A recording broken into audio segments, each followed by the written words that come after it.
بسم الله الرحمن الرحيم إنما المؤمنون الذين إذا ذكر الله وجلت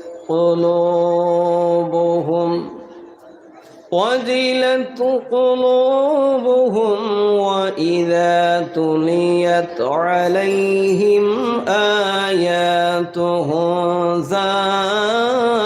زادتهم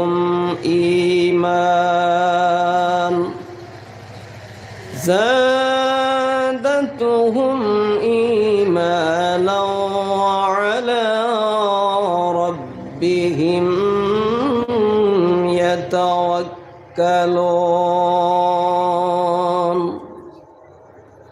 وقال النبي صلى الله عليه وسلم خيركم من تعلم القرآن وعلمه. إن تعالى آمرا ومخبرا إن الله وملائكته يصلون على النبي يا أيها الذين آمنوا صلوا عليه وسلموا تسليما. محبت درود پڑھی اللهم صل على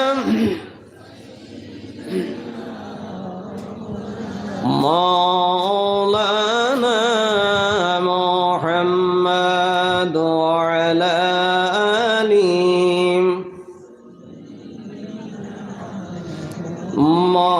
مولانا محمد اللهم صل على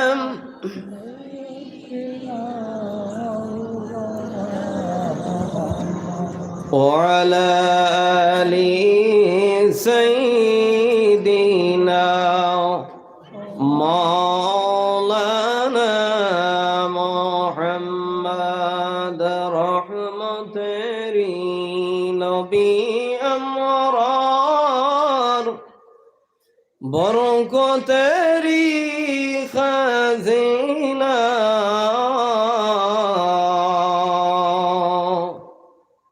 زرقدمر دلیلیگا یصرف هیل مدینہ اللهم صل على سيدنا مولانا محمد وعلى آل سيدنا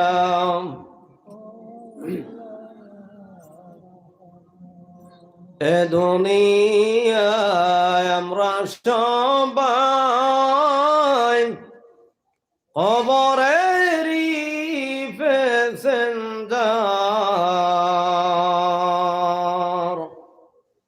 এ দুনিয়ায় আমরা সবাই কবরেরই প্যাসেঞ্জার।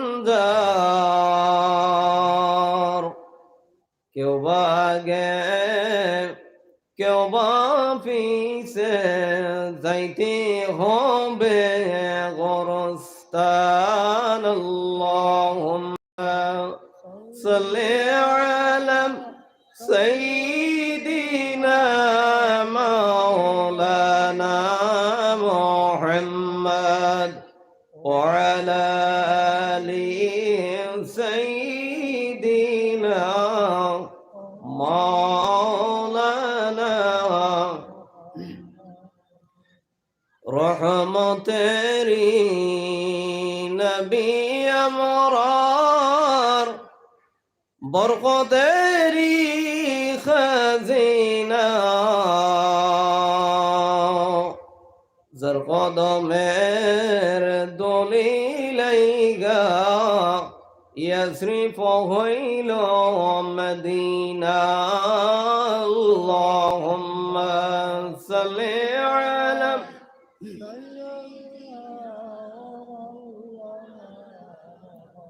وعلى آل سيدنا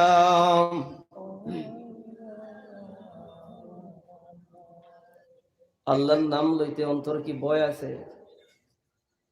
তো আজকে আল্লাহর নামটা লব কেন? কারণ আল্লাহর নামের ধ্বনি শুনে বাতিল পন্থীরা পেলিয়ে যাওয়া সম্ভব হয়েছে। আল্লাহর নামের ধ্বনি একজন কন্যা সন্তানের জবান দ্বারা উচ্চারণ হয়েছিল। আপনারা ওনাকে চিনেন, খবরটা দেখেছেন? কর্ণাটকের কলেজের ছাত্রী মুস্কান নামক মেয়ে, এক মেয়ে আল্লাহ নামের যে ধ্বনিটা উচ্চারণ করেছিল, এই উচ্চারণের কারণে বেঈমান জালিম তার কাছ থেকে পেলিয়ে যাওয়া তাদের জন্য একটা বিপজ্জনক একটা সময়ের সম্মুখীন হয়েছিল। তো আমার ভাইয়েরা, আল্লাহ নামের ধ্বনি, আল্লাহু আকবার, আল্লাহর জিকির, সেগুলো আমরা করতে কখনো আমরা বকিরতামি করব না। আমরা আল্লাহ নামের ধ্বনিগুলো, আল্লাহ নামের জিকিরগুলো অবশ্যই আমরা অন্তরের অন্তঃস্থল থেকে জবান খুলে উচ্চকণ্ঠে আওয়াজ দিয়ে আমরা পড়ব। বলেন ইনশাআল্লাহ। তো আমরা একটু জিকির করি, লা ইলাহা লা ইলাহা লা ইলাহা ইল্লাল্লাহ লা ইলাহা লা ইলাহা লা ইলাহা শাহাদাত জান্নাত বানাইল, মনের মতন সাজাইল, শাহাদাত জান্নাত বানাইল, মনের মতন সাজাইল, এক কদম কি বার আগে আল্লাহ আজরাইলকে পাঠাইল, লা ইলাহা লা ইলাহা লা ইলাহা লা ইলাহা ইল্লাল্লাহ লা ইলাহা। বহু দূরে মদিনা আমরা কেমনে যাব জানি না, বহু দূরে মদিনা আমরা কেমনে যাব জানি না। দয়াল আল্লাহ দয়া করো, দয়াল আল্লাহ দয়া করো, পুরো মনের বাসনা, লা ইলাহা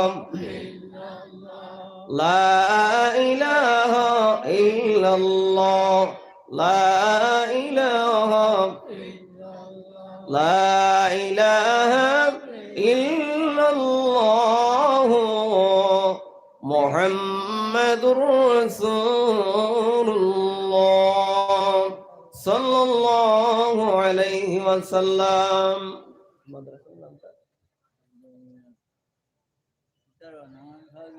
মাদ্রাসার নামটা কি আপনাদের? একটা লিফলেট নাই? আচ্ছা, যাই হোক, মাদ্রাসার নাম তো একটা আছে, আল জামিয়াতুল হাফিজিয়া মাদ্রাসা। মাদ্রাসার একটা লিফলেট থাকা উচিত ছিল। আল জামিয়াতুল হাফিজিয়া মাদ্রাসা। আজকের মাহফিলটা কততম? আনো। মাশাআল্লাহ। আল জামিয়াতুল ইসলামিয়া হাফিজিয়া মাদ্রাসার সপ্তম বার্ষিক ইসলামিক সম্মেলন ও মহিলা মজলিস উপলক্ষে আজকের এই মাহফিলের সম্মানিত সভাপতি হযরত মাওলানা আজির উদ্দিন মজুমদার সাহেব দামাত বারাকাতুহুল আলিয়া, আজকের মজলিসের বিশেষ অতিথি, আমার পূর্বে যিনি অত্যন্ত মধুর কণ্ঠে গুরুত্বপূর্ণ আলোচনা পেশ করেছেন, রাতাবাড়ী নিজামিয়া টাইটেল মাদ্রাসার অধ্যক্ষ হযরত মাওলানা নজরুল ইসলাম সাহেব দামাত বারাকাতুহুল আলিয়া,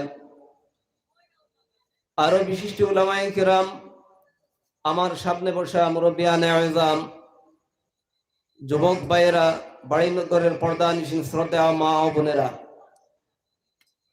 মহান আল্লাহ তাবারাকা ওয়া তাআলার দরবারে অসংখ্য অগণিত শুকর আদায় করছি যে মহান আল্লাহ আহকামুল হাকিমিন আপনাকে আমাকে 10 মায়ের 10 সন্তানকে বিভিন্ন জায়গার বিভিন্ন জনকে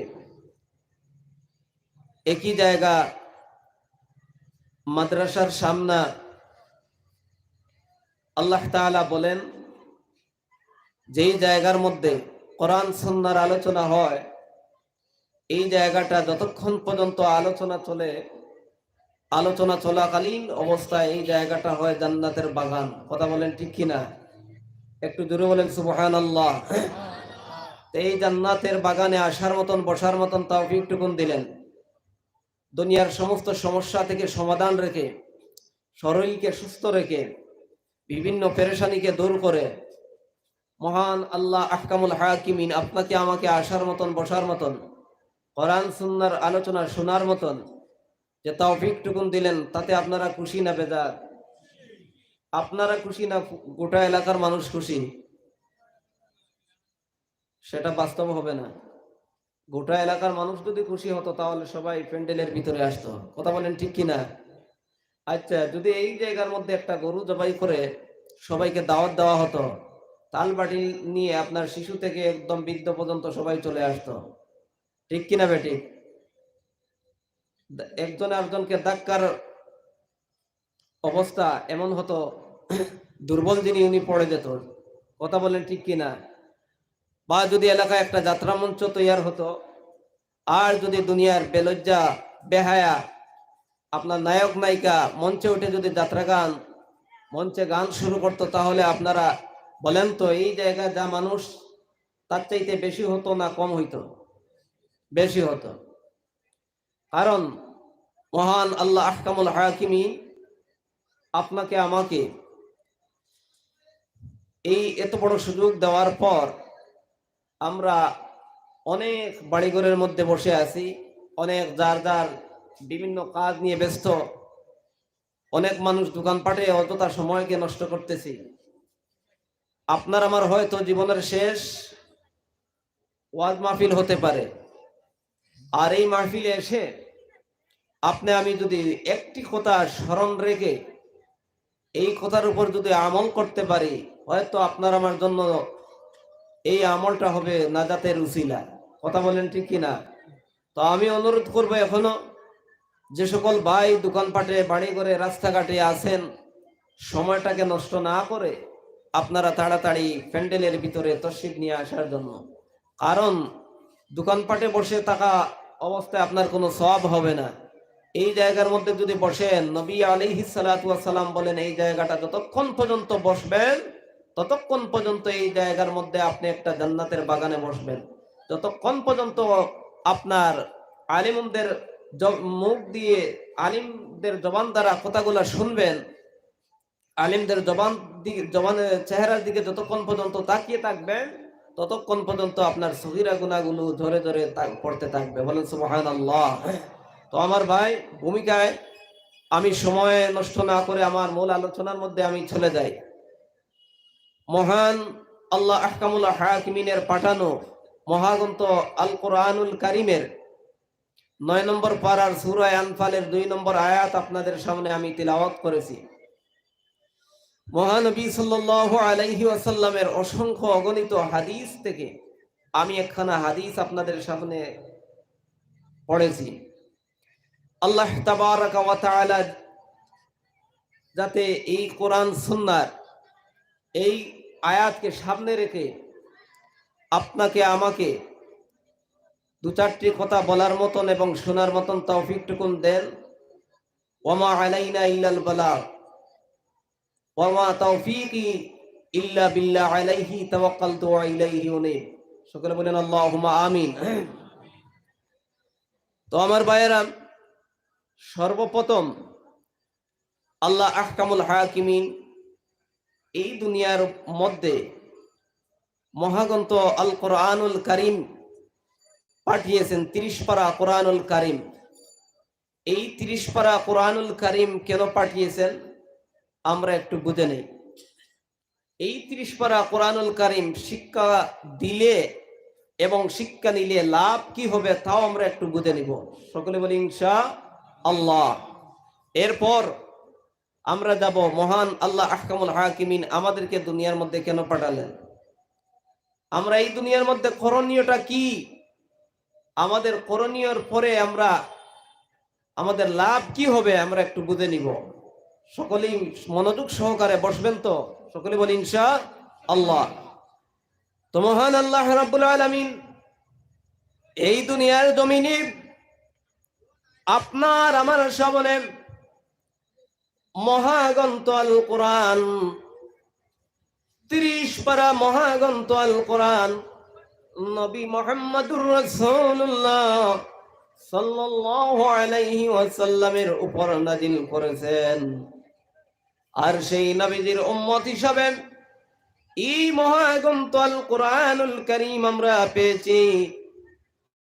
আল্লাহ রাব্বুল আলামিন এই কোরআনুল কারীম আপনার আমার কাছে কেন পাঠিয়ে দিলেন? আমরা এই কোরআনটা পেয়েছি মুসলমান ভাইরা কি জন্য? আল্লাহ রাব্বুল আলামিন দুনিয়ার জমিনে আপনাকে আমাকে সৃষ্টি করার পর মহান আল্লাহ রাব্বুল আলামিনের কিতাব, এই কিতাবটা কেন দিলেন? দুনিয়ার জমিনে আপনার আমার হায়াত নামক সময়টা, এই সময়টার ভিতরে যখন আমরা দুনিয়ার জমিনে এই সময়টার ভিতরে করণীয়টা কি? পথ অবলম্বন করার জন্য, সুপথ খোঁজার জন্য, হালাল চিনার জন্য, হারাম বোঝার জন্য আল্লাহ রাব্বুল আলামিন দুনিয়ার জমিনে আপনার আমার কাছে আল কোরআনুল কারীম নামের কিতাব খান পাঠিয়ে দিয়েছেন। বলেন সুবহানাল্লাহ। আমার মুসলমান ভাইরা, আল্লাহ রাব্বুল আলামিন আপনাকে আমাকে সৃষ্টি করেছেন আর এই গাইডলাইন নামক যে আল কোরআনুল কারীম কিতাব পাঠিয়েছেন। আমার মুসলমান ভাইরা, এই কিতাবটা আপনার আমার জন্য স্পষ্ট পথ দেখাবার জন্য আল্লাহ রাব্বুল আলামিন এই কিতাবখান পাঠিয়েছেন। আর এই কিতাবের আদেশ অনুযায়ী আমরা যদি আমাদের জীবন যাপনটা, আমাদের চলার পথটা যদি সঠিকভাবে যদি বেছে নিতে পারি, মহান আল্লাহ রাব্বুল আলামিন আপনাকে আমাকে দুনিয়ার জমিন থেকে, যখন দুনিয়ার জমিন থেকে অন্ধকার কবরের মধ্যে যাব, অন্ধকার কবরের মধ্যে যাওয়ার পর আল্লাহ রাব্বুল আলামিন যখন আল্লাহর দরবারে আমাদেরকে হাজির করবেন, হাজির করার পর আমরা অবশ্যই জান্নাতের লাভ করতে পারবো। এই কিতাবটা যদি আমরা বুঝতে পারি, চিনতে পারি। আমার মুসলমান ভাইরা, আল্লাহর রাসূল বলেন এই কিতাবটা যিনি শিক্ষা করবে, এই কিতাবটা যিনি নিজে শিখবে এবং নিজে শিক্ষা করবে, আল্লাহ রাব্বুল আলামিনের কাছে এই বান্দাটা হলো সর্বোত্তম বান্দা। আর আল্লাহর যে সকল বান্দা আল্লাহর কোরআনকে নিজে শিখে এবং অন্যকে শিক্ষা দিবে, এই কাজটা হলো, এই ইবাদতটা হলো আল্লাহর দরবারে সবচাইতে উত্তম ইবাদত। আর উত্তম ইবাদতকারী বান্দা আল্লাহর দরবারে সবচাইতে পছন্দের বান্দা। বলেন সুবহানাল্লাহ। আমার মুসলমান ভাইরা, এই মাদ্রাসার মধ্যে আল্লাহর কোরআন শিক্ষা দেওয়া হয়। এই মাদ্রাসার মধ্যে যে সকল ছাত্ররা শিক্ষা নেয়, আল্লাহর কোরআন শিক্ষা নেয়, এই কোরআনটা শিক্ষা নিলে কি হবে? এই কোরআনটা শিখার পর কবর পর্যন্ত আপনার ফায়দা কি হবে তা একটু পরে আমি আপনাদের সামনে উপস্থাপন করব। আমার মুসলমান ভাইরা, এইবার আমরা একটু বুঝে নিই, এই দুনিয়ার মধ্যে আল্লাহর কোরআনটা যদি আমরা বুঝার মতন বুঝতে পারি, চিনার মতন চিনতে পারি, জানার মতন জানতে পারি, তাহলে মহান আল্লাহ রাব্বুল আলামিন এই দুনিয়ার মধ্যে আপনার আমার চালন চলন সবকিছু আপনার আমার জন্য সহজ হয়ে যাবে, সহি হয়ে যাবে। না হয় এই কোরআনের যদি দ্বারস্থ না হই, এই কোরআনের আদেশ অনুসারে যদি না চলতে পারি, তাহলে এই দুনিয়ার মধ্যে আল্লাহ পাওয়া সম্ভব হবে না। অমুসলমান ভাইরা, একটা এক্সাম্পল দিয়ে বলি, দুনিয়ার জমিনে প্রত্যেক মুসলমানের পকেটের মধ্যে মোবাইল পাওয়া যায় কিনা বলেন? প্রত্যেক মুসলমান ভাই বোন আমরা সবাই মোবাইল ব্যবহার করি। আমরা যখন মোবাইল ব্যবহার করি, অমুসলমান ভাইরা, এই মোবাইলের মধ্যে যখন দুইটা বটন থাকে, একটার আপনার রং হলো লাল, আরেকটা রং হলো সবুজ। যখন ফোন আসে, ফোন আসার পর আমরা সবুজটায় চাপ দিয়ে ফোনটা রিসিভ করতে হয়। আর যখন ফোন শেষ হয়ে যাবে, তখন ওই লালটার মধ্যে টিপ দিয়ে চাপ দিয়ে আমরা ফোনটা বন্ধ করতে হয়। কথা বলেন ঠিক কিনা বেঠিক? এই যে লালটার মধ্যে টিপ দিয়ে ফোনটা কেটে দিতে হয়, সবুজটার মধ্যে টিপ দিয়ে ফোনটা রিসিভ করতে হয়, এই আইনটা, এই বিধানটা বলেন তো কার? এই বিধানটা হলো মোবাইল যিনি সৃষ্টি করেছে, এই মোবাইল সৃষ্টিকর্তার। কথা বলেন ঠিক কিনা বেঠিক? আমার মুসলমান ভাইয়েরা, আমার আল্লাহ রাব্বুল আলামিন আপনাকে আমাকে দুনিয়ার জমিনে পাঠিয়েছেন। দুনিয়ার জমিনে পাঠানোর পর আপনার আমার জীবনের সংবিধান হিসেবে আল্লাহর কোরআনকে দুনিয়ার জমিনের মধ্যে পাঠিয়েছেন। আল্লাহর কোরআনের হুকুম যদি আমরা না মানি, আল্লাহর কোরআনের হুকুম যদি পালন না করি, আল্লাহর কোরআনের হুকুম আদেশ যদি না মানি, তা অবশ্যই দুনিয়ার মধ্যে আমরা আমাদের চালন চলন, আমাদের চলার জিন্দেগিটা ভুল হয়ে যাবে। চলার জিন্দেগি এইভাবে চললে আমরা আল্লাহকে পাওয়া সম্ভব হবে না। আমার ভাইয়েরা, আল্লাহ রাব্বুল আলামিন এই দুনিয়ার মধ্যে আপনাকে আমাকে পাঠিয়ে দিয়েছেন আল্লাহর দাসত্বের জন্য, আল্লাহর গোলামির জন্য, আল্লাহর ইবাদতের জন্য, আল্লাহর হুকুম মানার জন্য। আর तमाम দুনিয়ার মধ্যে আল্লাহ রাব্বুল আলামিন যা মাখলুক সৃষ্টি করেছেন, সমস্ত মাখলুক গুলো আপনার আমার খেদমতের জন্য, আপনার আমার উপকারের জন্য। বলেন সুবহানাল্লাহ। আল্লাহ রাব্বুল আলামিন কোরআনুল কারীমের মধ্যে বলেন, লা ইন শাকারতুম লাযীদান্নাকুম ওয়া লা ইন কাফারতুম ইন্না আযাবি লাশাদীদ। বলেন আল্লাহু আকবার। আল্লাহ রাব্বুল আলামিন বলেন, এই দুনিয়ার মধ্যে আমার যে সকল বান্দারা, আমার দুনিয়ার মধ্যে আমি এই দুনিয়াটাকে ভরপুর আমার নিয়ামত দ্বারা ভরপুর করে দিয়েছি। আমার দুনিয়ার মধ্যে চলাকালীন অবস্থায় আমার দেওয়া নিয়ামত গুলো পাইয়া, আমার দেওয়া নিয়ামত গুলো খাইয়া, আমার যে সকল বান্দারা আমার শুকরিয়া আদায় করবে, আমার প্রশংসা করবে, আমার গুণগান গাবে, আমার হুকুম মানবে, আমি আল্লাহ রাব্বুল আলামিনকে আল্লাহ বলে স্বীকার করবে, আমি আল্লাহ রাব্বুল আলামিন আমার জমিনের মধ্যে আমার বান্দাদের জন্য বেশি বেশি করে নিয়ামত দিয়ে জমিনটাকে ভরপুর করে দেই। বলেন সুবহানাল্লাহ।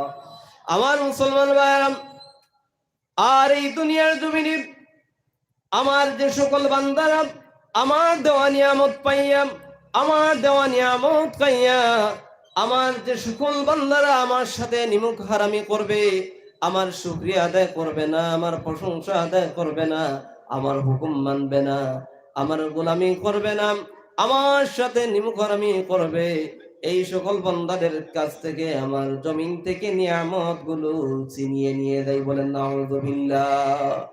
আমার মুসলমান ভাইরা, এই দুনিয়ার মধ্যে আল্লাহ রাব্বুল আলামিন আপনাকে আমাকে পাঠিয়েছেন আল্লাহর দাসত্বের জন্য, আল্লাহর গোলামির জন্য। আল্লাহ রাব্বুল আলামিন বলেন, আল্লাহ রাব্বুল আলামিন এই দুনিয়ার মধ্যে আপনাকে আমাকে পাঠিয়েছেন। আল্লাহ কোরআনের মধ্যে বলেন, ওয়ামা খালাকতুল জিন্না ওয়াল ইনসা ইল্লা লিয়াবুদুন। আমি মানুষ বানিয়েছি এবং জিন বানিয়েছি আমার দাসত্বের জন্য, আমার ইবাদতের জন্য। বলেন সুবহানাল্লাহ। আমার মুসলমান ভাইরা, আল্লাহ রাব্বুল আলামিন এত সুন্দর আকৃতি আপনাকে আমাকে দান করেছেন। আল্লাহ তাআলা বলেন, আমার বান্দা যদি দুনিয়ার মধ্যে আমি যে হায়াত নামক 60 বছর 70 বছর 80 বছর হায়াত নামক যে সময়টা দান করেছি, ওই সময়ের ভিতরে যদি আমি আল্লাহ রাব্বুল আলামিনের শুকরিয়া আদায় করতে থাকে, তাহলে আমার একটা পার্সের শুকরিয়া আদায় করা সম্ভব হবে না। বলেন সুবহানাল্লাহ। আমার মুসলমান ভাই, মনোযোগ সহকারে আপনারা আলোচনাটা শুনবেন, বোঝার মতন একটু চেষ্টা করবেন।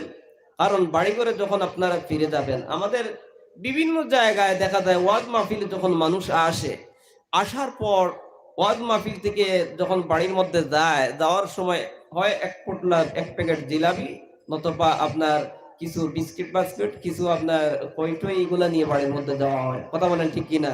বিভিন্ন ওয়াজ থেকে, বিভিন্ন আপনার মজলিস থেকে, বিভিন্ন ইয়ে থেকে, অনুষ্ঠান থেকে যাওয়ার সময় আপনার যে দোকানপাট বসে, এই দোকানপাট থেকে আপনার কিছু আপনার বাড়িঘরের মধ্যে খাওয়ার জন্য কিছু নেওয়া হয়। নেওয়া হয় কি হয় না? তো প্রায় দেখা যায় আপনার বাড়ির মধ্যে যখন পুরুষ লোক গিয়ে ঢুকলো, ঢুকার পর আপনার স্ত্রী বলেন আর ছোট বোন বলেন আর ছেলে সন্তান বলেন, যখন বলবে যে ওয়াজ থেকে আসছো, কি নিয়ে আসছো, তখন আমরা জিলাপির পুটলা এই নেন হাতের মধ্যে দিয়ে দিই। কথা বলেন ঠিক কিনা? বা আপনার খইর পুটলা হাতের মধ্যে নিয়ে দিই, ঠিক কিনা? তো আমরা আজকে মনের মধ্যে একটা ফিকির নিব যে আজকের ওয়াজ থেকে আমরা কিছু নিয়ে যাব, যেই নিয়ে যাওয়াটা আমাদের কিয়ামত পর্যন্ত সদকায়ে জারিয়া হিসাবে, কিয়ামত পর্যন্ত সেই নিয়ে যাওয়াটা নাজাতের উসিলা হয়। কথা বলেন ঠিক কিনা বেটি? সকলে বলি ইনশাআল্লাহ। তো আমার ভাইরা, আল্লাহ রাব্বুল আলামিন বলেন, ও দুনিয়ার মানুষ, আমি যে তোমাদেরকে এত সুন্দর আকৃতি দিয়ে, এত সুন্দর পার্টস দ্বারা দুনিয়ার মধ্যে তোমাদেরকে আমি মানুষ হিসাবে সৃষ্টি করেছি। আমার মুসলমান ভাইরা, আপনার দুনিয়ার মধ্যে যদি বিভিন্ন গাড়ির দিকে তাকান, আর যেই কোনো মেশিনারি জিনিসের দিকে তাকান, একটা মেশিনারি জিনিস তৈরি করতে অনেকগুলা পার্টসের প্রয়োজন হয়। এই পার্টস যদি খারাপ হয়ে যায়, হাইলাকান্দিতে যদি না পাওয়া যায়, তাহলে শিলচর গিয়ে পাওয়া যায়। কথা বলেন ঠিক কিনা বেটি? এই গাড়িটা আবার আপনার ঠিকঠাক হয়ে যায়, গাড়িটার মধ্যে কোনো সমস্যা হয় না। কিন্তু মহান আল্লাহ রাব্বুল আলামিন বলেন, ও দুনিয়ার মানুষ, আমি আল্লাহ রাব্বুল আলামিন দুনিয়ার মধ্যে মানুষ হিসাবে যে তোমাদেরকে সৃষ্টি করেছি, মানুষ হিসাবে সৃষ্টি করতে গিয়ে আমি যতটা পার্টস তোমার বডির মধ্যে লাগিয়ে দিয়েছি, এই পার্টস গুলোর যদি একটা পার্টস খারাপ হয়ে যায়, ওই পার্টসটা আমি আল্লাহ রাব্বুল আলামিন যেইভাবে সৃষ্টি করেছি, আমি মহান মালিক যেইভাবে তোমাকে যেই পার্টসটা দিয়েছি, আসমানের তলে এবং জমিনের উপরে যে কোনো জায়গায় গিয়ে তালাশ করে আমি মাওলার পার্টসের মতন একটা পার্টস পাওয়া সম্ভব হবে না। বলেন ঠিক কিনা বেঠি? আমার মুসলমান ভাইরা, আল্লাহ রাব্বুল আলামিন এত সুন্দর করে আপনাকে আমাকে আকৃতি দিয়ে এই দুনিয়ার জমিনে পাঠিয়েছেন। ও মুসলমান ভাইরা, দুনিয়ার জমিনে যদি কোনো মানুষের চোখের মধ্যে সমস্যা হয়ে যায়, এখন আমাদের দেশের মধ্যে সবচাইতে নাম করা নেপাল। আপনি নেপালের মধ্যে যদি যান, এরপরেও আল্লাহর দান যেইভাবে অরিজিনাল চোখ ছিল সেই চোখ কখনো ফিরে আসবে না। ঠিক কিনা বেটি? আমার ভাইয়েরা, যদি পা ভেঙে যায়, গুয়াহাটিতে যান আর বেঙ্গালুরে যান, যে কোনো জায়গায় গিয়ে আপনি চিকিৎসা করে আসেন, এরপরেই দেখবেন আপনার অরিজিনাল পায়ের মতন সেই পাওটা ঠিক হয় নাই।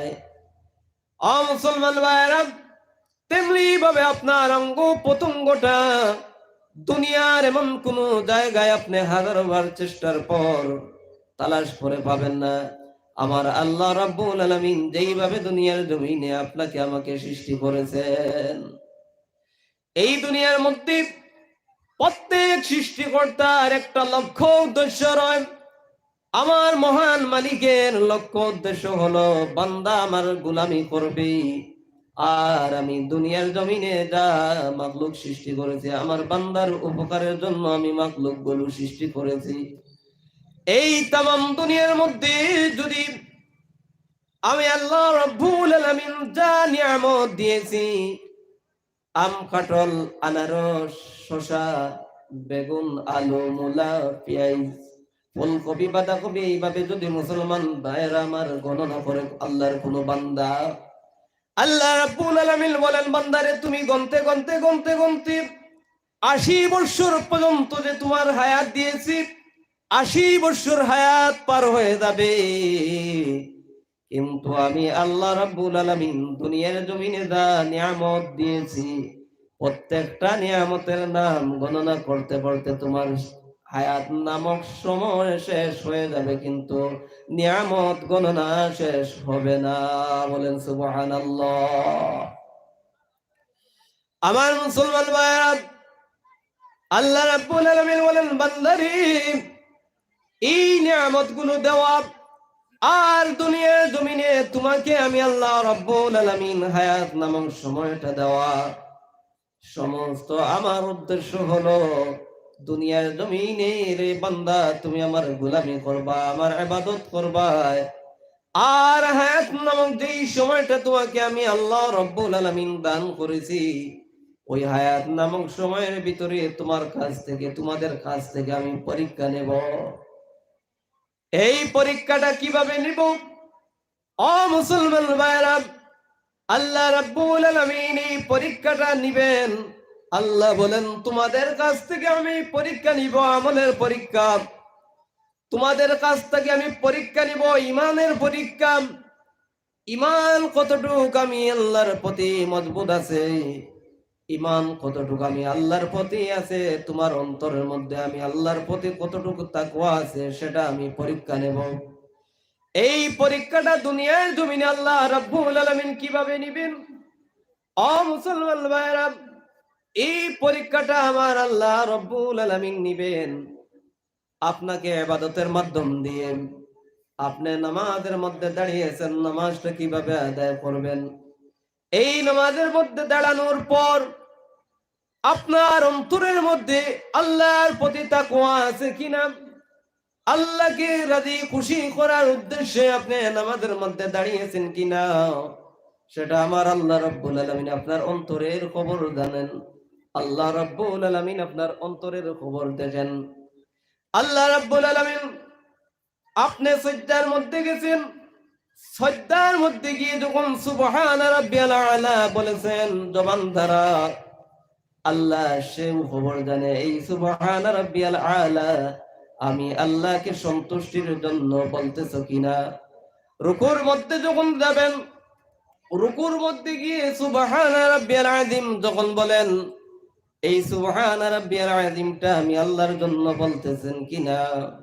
মাথার মধ্যে যখন টুপি দেন, এই টুপিটা আমি আল্লাহ আমি আমার রাসূলকে শরণার্থী মাথার মধ্যে টুপিটা দিতেছো কিনা। মুখের মধ্যে যখন মুসলমান দাড়ি রাখেন, অনেক সময় মুসলমানের অন্তরের মধ্যে থাকেন, আমার বয়স প্রায় 45 বছর 50 বছর হয়ে গেছে, এখন যদি আমি মুখের মধ্যে দাড়ি না রাখি, মানুষ আমাকে বেকুফ বলবে, যে বলবে এত বড় বেকুফ বেটা, মেয়ে বিয়ে দিয়েছে, ছেলে বিয়ে দেওয়ার সময় হয়ে গেছে, কিন্তু এখনো দাড়ি মুখের মধ্যে নাই। এই ইজ্জতের ভয়ে অনেক মানুষ দাড়ি রাখে, কথা বলেন ঠিক কিনা? আমার মুসলমান ভাইরা, আল্লাহ রাব্বুল আলামিন আল্লাহ রাসূলের সুন্নাত পালন করার মধ্যে দিয়া আল্লাহ রাব্বুল আলামিন আপনাকে পরীক্ষা নেবেন। মানুষ যখন মসজিদের মধ্যে নামাজের মধ্যে যায়, এই নামাজের মাধ্যম দিয়ে আল্লাহ পরীক্ষা নেবেন। আল্লাহ রাব্বুল আলামিন আপনার অন্তরের খবর নেবে। আমার বান্দা যে মসজিদের মধ্যে গেল, মসজিদের প্রেসিডেন্ট হওয়ার উদ্দেশ্যে মসজিদের মধ্যে নামাজের জুম্মাবারে জুম্মা দৌড়ায় কিনা? আমার বান্দা না, আমি আল্লাহকে রাজি খুশি করার উদ্দেশ্যে, আমি আল্লাহকে পাওয়ার উদ্দেশ্যে আমার বান্দা জুমার নামাজে গিয়ে সামনের কাতারে বসে, সেটা আল্লাহ বান্দার ভিতরে অন্তরের খবর জানে। অনেক মানুষ আছে মসজিদের মধ্যে জুমাবারে শুধু যায় মাতব্বরির জন্য, কথা বলেন ঠিক কিনা ঠিক? আপনাদের এলাকায় এই সমস্যা, এই রোগ আছে কিনা আমি জানি না মুসলমান ভাইয়েরা, কিন্তু তাম দুনিয়ার যত বাঙালি এরিয়া আছে, সমস্ত বাঙালি এলাকার মধ্যে এই ভাইরাসটা হয়ে প্রত্যেকের অন্তরের ভিতরে ঢুকে গেছে। মুসলমান ভাইয়েরা, করোনা ভাইরাসের চাইতে আরো মারাত্মক ভাইরাস। আমরা করোনাকে ভয় করে ঘর থেকে বের হই নাই, মুখ থেকে মাস্ক খুলি নাই, কিন্তু যেই করোনা আপনার অন্তরের মধ্যে ঢুকে গেছে, যেই করোনা আপনার ভিতরের মধ্যে বসে আছে, সেই করোনা থেকে আমরা রক্ষা পাই না, সেই করোনা আমাদের অন্তর থেকে বার করি না। মুসলমান ভাইরা, প্রত্যেক কাজের মধ্যে অন্তরের মধ্যে তাকওয়া থাকতে হবে। আল্লাহকে শরণার্থে, আল্লাহকে পাওয়ার উদ্দেশ্যে যত ইবাদত করবেন, প্রত্যেক ইবাদতের মধ্যে আল্লাহকে পাওয়ার উদ্দেশ্যে থাকতে হবে। মুসলমান ভাইরা, যখন গুনার কাজ সামনে এসে যায়, প্রত্যেক গুনার কাজ সামনে আসার পর অন্তরের মধ্যে তাকওয়া থাকতে হবে, অন্তরের মধ্যে চিন্তা, অন্তরের মধ্যে ভয় থাকতে হবে। আমার আল্লাহ রাব্বুল আলামিন আমি এক বান্দার বিচার করতে পারবে। এই দুনিয়ার মধ্যে আমি হয়তো অনেক বড় হয়ে গেছি, আমি অনেক টাকাওয়ালা হয়ে গেছি, আমি অনেক শক্তিশালী হয়ে গেছি, আমি অনেক বংশবিদ্যা লাভ করেছি, আমি অনেক কিছু হয়ে গেছি, আমি শিক্ষিত হয়ে গেছি, আমি ক্ষমতার মালিক হয়ে গেছি, আমি সম্পদের মালিক হয়ে গেছি, আমি মাতব্বর হয়ে গেছি, আমি বিচারপতি হয়ে গেছি, আমি অনেক হয়ে গেছি, কিন্তু আমি গুনার কাজ করে যদি আমাকে কেউ কিছু বলতে পারবে না, কেউ কিছু বলবে না, কেউ কিছু করতে পারবে না। আমার ভাইরা, আল্লাহ রাব্বুল আলামিন যদি ইচ্ছা করে রে মুসলমান, আপনার গুনাহ, আপনার এই গুনার বিচারটা মুহূর্তের মধ্যে করতে পারবে। এই অন্তরের মধ্যে যদি তাকওয়া থাকে, দুনিয়ার কোন মানুষ যদি আমার বিচার করতে না পারে, দুনিয়ার কোন মানুষ এই মুহূর্তে যদি আমার অ্যাকশন না নিতে পারে, আমার আল্লাহ যদি এই মুহূর্তে যদি আমার আল্লাহ রাব্বুল আলামিন চায়, তাহলে আমার অ্যাকশন নিতে পারবে। এই অন্তরের মধ্যে যদি মানুষের চিন্তায় সে গুনার কাজ থেকে বিরত থাকে, তাহলে আল্লাহ রাব্বুল আলামিন এই সমস্ত বান্দাদেরকে আল্লাহ কবুল করে নেয়। বলেন সুবহানাল্লাহ। আমার মুসলমান ভাইরা, আল্লাহর যে সমস্ত বান্দারা অন্তরের মধ্যে এই চিন্তা নিয়ে, এই ফিকির নিয়ে দুনিয়ার মধ্যে হায়াত নামক সময়টা কাটাইবার চেষ্টা করেছেন, দুনিয়ার মধ্য থেকে তারা আল্লাহওয়ালা মানুষ হয়ে, দুনিয়ার মধ্যে থেকে তারা নেকদার মানুষ হয়ে, ইমানদার মানুষ হয়ে, মুত্তাকি হয়ে দুনিয়ার জমিন থেকে তাদের বিদায় নিয়ে যাওয়া সম্ভব হয়ে গেছে। বলেন সুবহানাল্লাহ।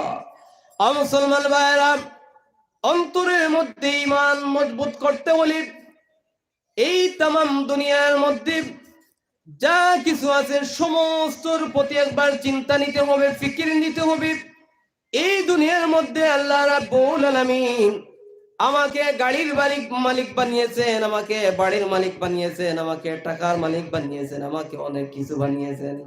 আপনি চিন্তা করতে হবে, আপনার চাইতে নিচু একজন ব্যক্তি, আপনার চাইতে দুর্বল একজন ব্যক্তি, আপনার চাইতে গরিব একজন লোক, একজন রিক্সা চালকের প্রতি তাকিয়ে এইভাবে অন্তরের মধ্যে আফসোস করতে হবে। ও হায় রে হায়, এই মুহূর্তে যদি আল্লাহ রাব্বুল আলামিন আমাকেও চাইতেন তার মতন একজন রিক্সা চালক, তাহলে বানাইতে পারতেন। কিন্তু আল্লাহ তো আমাকে রিক্সা চালক বানায় নাই, আমাকে গাড়ির পাইলট আল্লাহ রাব্বুল আলামিন বানিয়েছে। এই আল্লাহর বান্দাকে আল্লাহ রাব্বুল আলামিন অল্প টাকা দিন কামাই করার মতন সুযোগ দিলেন। আমাকে আল্লাহ রাব্বুল আলামিন অনেক টাকা কামাই করার মতন সুযোগ দিলেন। আল্লাহ রাব্বুল আলামিন তার চাইতে তো আমাকে বড় ভালো হালতে রেখেছেন। এইভাবে আল্লাহর দরবারে শুকরিয়া আদায় করতে হবে, আল্লাহর দরবারে প্রশংসা করতে হবে। আমার মুসলমান ভাইরা, এইভাবে যদি আল্লাহর বান্দারা দুনিয়ার মধ্যে আফসোস করে আর যদি অন্তরের মধ্যে চিন্তা নেই, এই দুনিয়ার মধ্যে আল্লাহ রাব্বুল আলামিন আমাকে অল্প সময়ের জন্য, অল্প কিছুদিনের জন্য দুনিয়ার জমিনে পাঠিয়েছেন। যখন এই দুনিয়া থেকে আমি বিদায় নিয়ে যাব মুসলমান ভাইরা, তখন আপনার আমার হায়াত নামক সময়ের ভিতরে দুনিয়ার জমিন থেকে কি পরীক্ষা দিলাম আল্লাহর দরবারে, সেই পরীক্ষার যখন হিসাব মহান মালিক যখন হিসাব আপনার সামনে পেশ করবেন, অমুসলমান ভাইরা, তখন আল্লাহর দরবারে জবাব দেওয়ার মতন কিছুই থাকবে না। আল্লাহ রাব্বুল আলামিন এই দুনিয়ার মধ্যে হায়াত নামক সময় যে সময়টা দিলেন, এই সময়টা আমরা কোন কাজের মধ্যে ব্যয় করেছি আল্লাহর দরবারে আমরা হিসাব দিতে হবে। আমরা বর্তমানে দেখবেন, যখন ছেলের বয়স 18 বছর হয়ে যায়, তখন এই ছেলের বাবা আপনার চিন্তা, মনের মধ্যে চিন্তা আসে বা খুশি হয় যে আমার ছেলেটা তখন 18 বছর হয়ে গেছে, যখন 20 বছর হয়ে যাব তখন তো বেঙ্গালুরুে পাঠিয়ে দিব, 22 বছর হয়ে যাব তখন সৌদি আরবে পাঠিয়ে দেব। আমার ছেলেকে শিক্ষিত বানিয়েছি, আমার ছেলে ইনকাম করবে, আমার ছেলে এই করবে সেই করবে, এখন আমি টাকার মালিক হব, বাড়ির মালিক হব, গাড়ির মালিক হব, অনেক কিছু হব। ঠিক কিনা বেঠিক? কিন্তু মুসলমান ভাইয়েরা, অনেক যুবক দেখবেন যখন আপনার বিয়ে পাশ করে নেন, তখন তার মনের মধ্যে এই আশা নিয়ে থাকে, এই আফসোস নিয়ে থাকে, এখন আমি একটা চাকরির উপযুক্ত হয়ে গেছি, আমি অনেক টাকা ইনকাম করার উপযুক্ত হয়ে গেছি, এখন আমি টাকা ইনকাম করব, আমার বয়স 25 বছর হয়ে গেছে, আমি এখন অনেক কিছু করতে পারবো, আমার বয়স 30 বছর হয়ে গেছে, এখন আমার জীবনটাকে আমি অন্যত্রে আমি এই জীবনটাকে ব্যয় করব। এমন চিন্তা ধারণা মুসলমানের অন্তরের মধ্যে সবসময় প্ল্যান প্রোগ্রাম থাকে। আমার ভাইরা, মানুষ মনে করে যে তার হায়াতটা বাড়তেছে, মানুষ মনে করে যে তার হায়াতটা 30 বছর হয়েছে, এখন সে একটা কাজের উপযুক্ত, অনেক খুশি হয়ে যায়, এখন অনেক আফসোস করে টাকাওয়ালা হবে। কিন্তু মুসলমান ভাইরা, আফসোস করা উচিত, আমার বয়স এখন 30 বছর হয়ে গেছে, আল্লাহ রাব্বুল আলামিন না জানি যদি আমাকে 60 বছর হায়াত নামক সময় দেয়, তাহলে 60 বছর হায়াত নামক যদি এই দুনিয়ার জমিনে আল্লাহ রাব্বুল আলামিন আমাকে হায়াত নামক সময় দিয়ে থাকে, আমার 30 বছর হায়াত শেষ হয়ে গেছে, আর মাত্র 30 বছর হায়াত বাকি আছে। এই আফসোস কোন বান্দায় আজ পর্যন্ত করেন? কখনো করেন নাই। মানুষ যখন, মুসলমান ভাইয়েরা, মৃত্যুর আগের দিন পর্যন্ত মানুষ আফসোস করে, হায় হায় টাকা কিভাবে পাওয়া যায়, দুনিয়ায় আরাম কিভাবে পাওয়া যায়, দুনিয়ার সুখী কিভাবে হওয়া যায়, দুনিয়ার সম্পদশালী কিভাবে হওয়া যায়, গাড়ির মালিক কিভাবে হওয়া যায়, বাড়ির মালিক কিভাবে হওয়া যায়।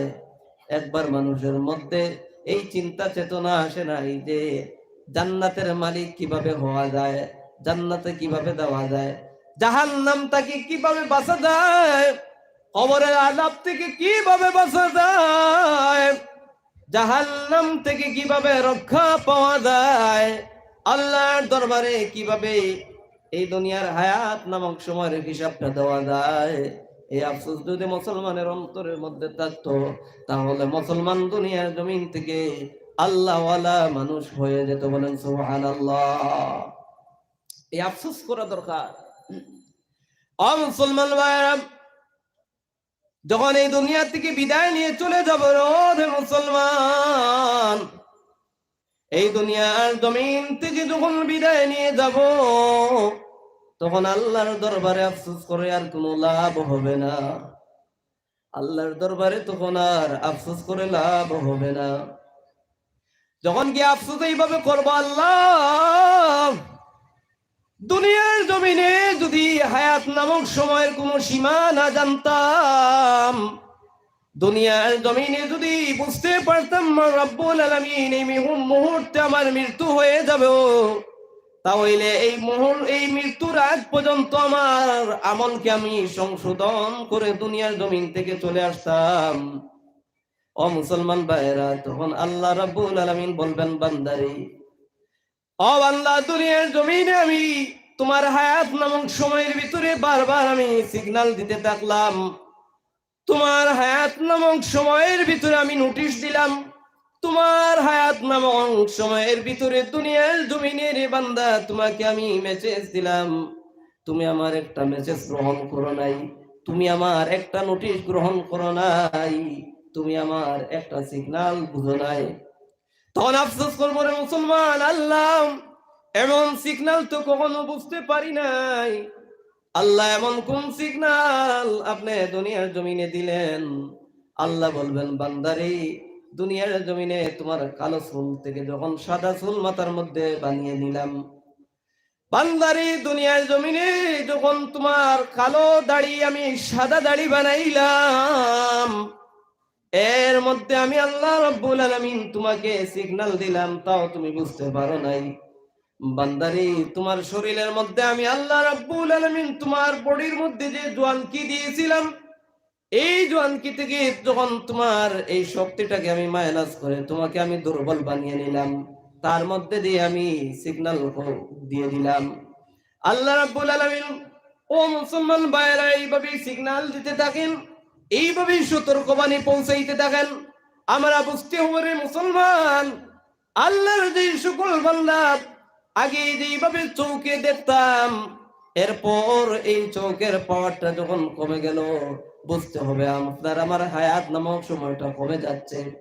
দাঁতের যে শক্তি ছিল, দাঁতের শক্তিটা যখন মাইনাস হয়ে যাবে, দাঁত দুর্বল হয়ে যাবে যখন, তখন আমরা বুঝতে হবে অবশ্যই আমার হায়াত নামক সময়টাও দুর্বল হয়ে যাচ্ছে, কমে যাচ্ছে।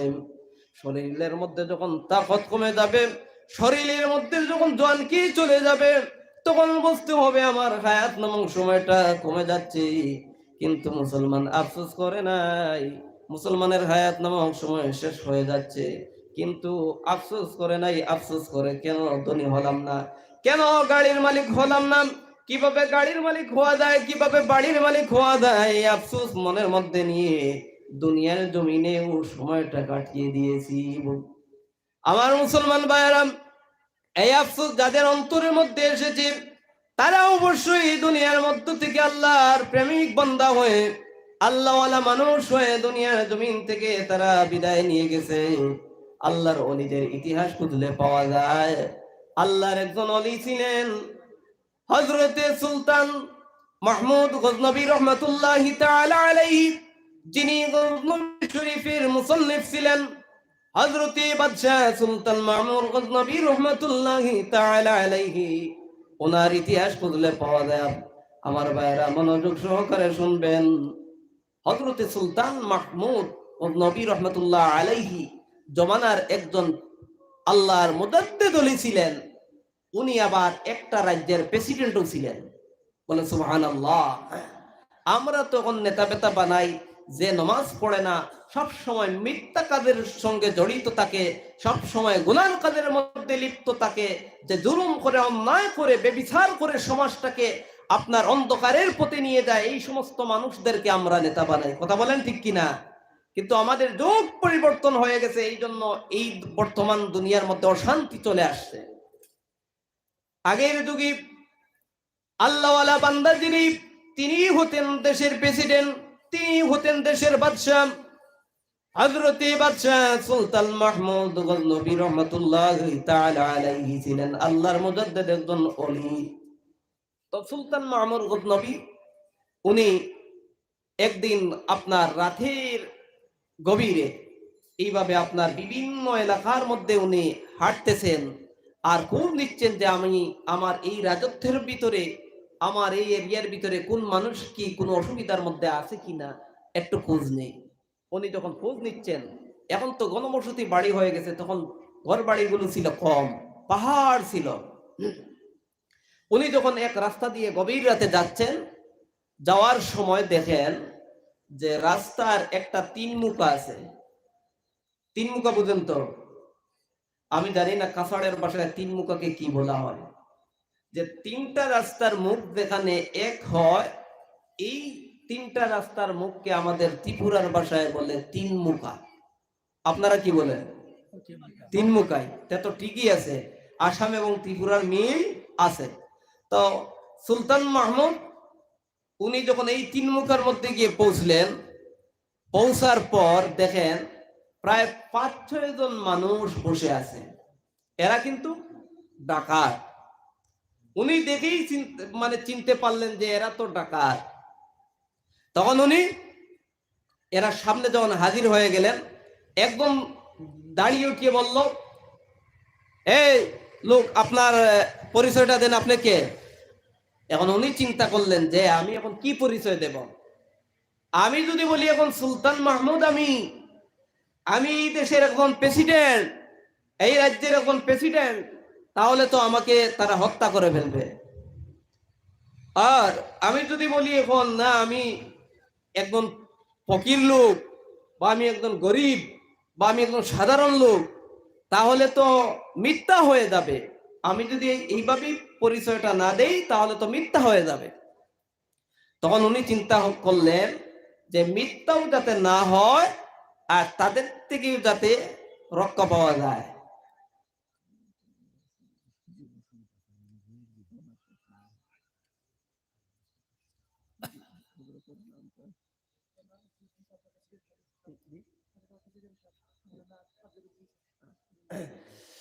মাশাআল্লাহ, মাশাআল্লাহ, একটা তাকবীর দেন। নারায়ে তাকবীর, নারায়ে তাকবীর। দ্বীন ইসলাম, দ্বীন ইসলাম। এই মাদ্রাসার প্রেসিডেন্ট প্রবীণ আলেমে দ্বীন জনাব হযরত মাওলানা আজিরউদ্দিন সাহেব নগদ ৫০০ টাকা, জিন্দাবাদ ফুকা, নগদ ৫০০ টাকা। নারায়ে তাকবীর। মাশাআল্লাহ, মাশাআল্লাহ, জাযাকাল্লাহু তাআলা খায়রা ফিদ দুনিয়া ওয়াল আখিরাহ। আল্লাহ তোমার বান্দা আলেম মানুষ, প্রবীণ আলেম, প্রখ্যাত আলেমে দ্বীন জনাব মাওলানা আজিরউদ্দিন সাহেব, আল্লাহ তোমার ঘর, তোমার হাবিবের ঘর মাদ্রাসার মধ্যে আল্লাহ ৫০০ টাকা দান করেছেন। রব্বুল আলামিন আল্লাহ তাআলা কবুল করেন, মঞ্জুর করেন। আল্লাহ আপনার বান্দার দিনী মাকাসিদকে পূরণ করেন, অন্তরের নেক আশাকে কবুল করেন। আমরা সকলে বলি আল্লাহুম্মা আমিন। তো আমি যে কথা বলতেছিলাম, সুলতান মাহমুদ যখন বললেন যে আমি তোমাদের মতোই একজন, মানে মন্ত্রী কি একটা উত্তর দিলেন, আমি তোমাদের মতোই একজন। তো ওনার কথাটা কি ভুল হলো? আপনারা মনোযোগ সহকারে শুনবেন। ওনার কথাটা কি ভুল হলো? ওনার কথা তো ভুল নেই। আমি তোমাদের মতো একজন, ওনার দিলের মধ্যে দিয়ে আমি তো তোমাদের মতো একজন মানুষ, তোমরা যারা যেইভাবে মানুষ, এইভাবে একজন মানুষ আমি। তাদেরকে এই ওনার দিলের মধ্যে এই ধারণা নিয়ে বুঝাই দিলেন। আর ওরা বুঝে নিল যে আমরা তো ডাকাত। উনি যখন বলছেন আমাদের মতোই একজন, তাহলে তো একজন উনিও তো মনে হয় ডাকাত আমাদের মতো। আর ওনার চেহারা ছবি দেখে, ওনার বয়স দেখে তারা চিন্তা নিল, বাপ রে বাপ, উনি তো আমাদের থেকে অনেক আগ থেকে ডাকাতি করে করে আসছে, তাহলে তো ওনার অনেক কিছু জানা আছে। উনি আমাদের মতো, আমাদের মধ্যে তো ডাকাতের মধ্যে একজন সর্দার এসে গেলেন, তাহলে ওনাকে আমরা প্রাধান্য দেওয়ার দরকার, ঠিক কিনা? তো ওরা বলল ঠিক আছে সাহাব, আপনি আসেন, বসেন। তো আমরা তো এখানের মধ্যে বসেছি, আমরা কে কোন কাজের মধ্যে ট্রেনিং প্রাপ্ত। এবার আপনি যখন নতুন ভাবে আমাদের মধ্যে অ্যাডমিশন নিলেন, তাহলে আপনিও কোন কাজের মধ্যে ট্রেনিং প্রাপ্ত, তাও আমরা বুঝে নেওয়ার দরকার। কথা বলেন ঠিক কিনা? তো তারা বললেন যে না, আপনি আজকে আমাদের মধ্যে সভাপতি হয়ে যান। তো ওনাকে সভাপতি বানালো। উনিও বসলেন তাদের মধ্যে। বসে উনি এই বসে আছেন, ওনার সভাপতির দায়িত্ব উনি কাটিয়েছেন। তো ওরা একজন তাদের মধ্যে যে সর্দার, এই সর্দার বলল, আচ্ছা সভাপতি সাহেব, এইবার শুনেন, আমাদের মধ্যে যে আমরা যে ডাকাইত কয়েকজন আছি, ৫-৬ জন ডাকাইত আছি, আমাদের মধ্যে কে কোন কাজের মধ্যে ট্রেনিং প্রাপ্ত, কে কোন কাজের মধ্যে বিশেষজ্ঞ, আপনারা আপনাদের সামনে এখন আমরা সবার সামনে এইভাবে মানে ইয়ে করা হবো, বলা হবো। এরপর আমরা আপনার ভালো একটা পরিবারের মধ্যে ডাকাতির মধ্যে যাব। তারা এই সিদ্ধান্ত নিল। এখন একজন একজন করে আপনার কে কোন কাজের মধ্যে ট্রেনিং প্রাপ্ত এই প্রকাশটা করতেছে। এখন শুনেন, এইভাবে গুলো হয়ে বসে আছে। একজনকে বলল, আচ্ছা বলেন তো আপনি কোন কাজের মধ্যে ট্রেনিং প্রাপ্ত? তো একজন বলল, আমি তো আমার হাতের মধ্যে ট্রেনিং প্রাপ্ত, আমি আমার হাতের মধ্যে ট্রেনিং প্রাপ্ত। এখন সর্দার বলল, আরে বেটা, হাতের মধ্যে ট্রেনিং প্রাপ্তটা তুমি কিভাবে একটু বুঝাই দাও তো।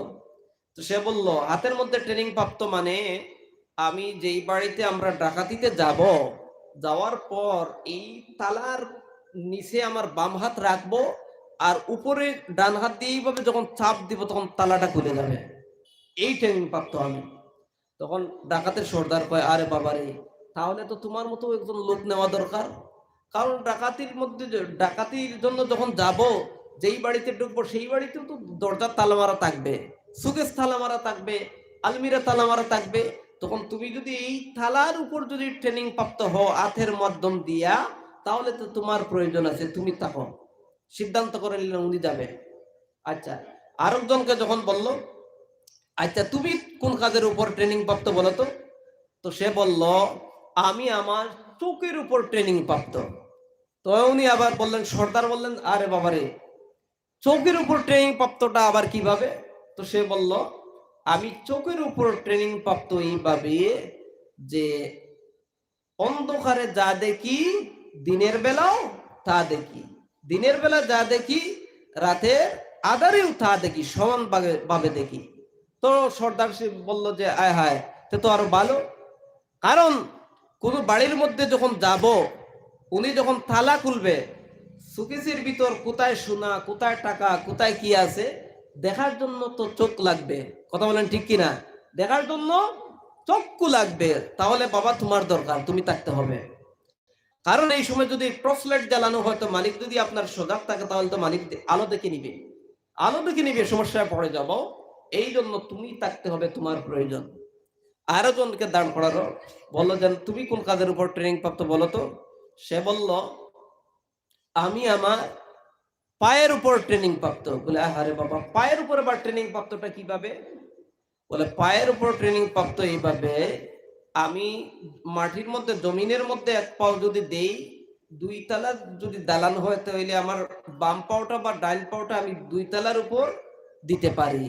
আবার দ্বিতীয় নম্বর তালার থেকে বা তৃতীয় নম্বর তালার থেকে যখন আমি আপনার পাওটা নামাই, তখন আমি জমিনের মধ্যেই নামাইতে পারি। আমার কোনো সিঁড়ি লাগে না, কোনো আপনার কিছুই লাগে না, আমি এইভাবেই লিফট লাগে না, কিছুই লাগে না আমার, আমি এইভাবে উঠতে নামতে পারি।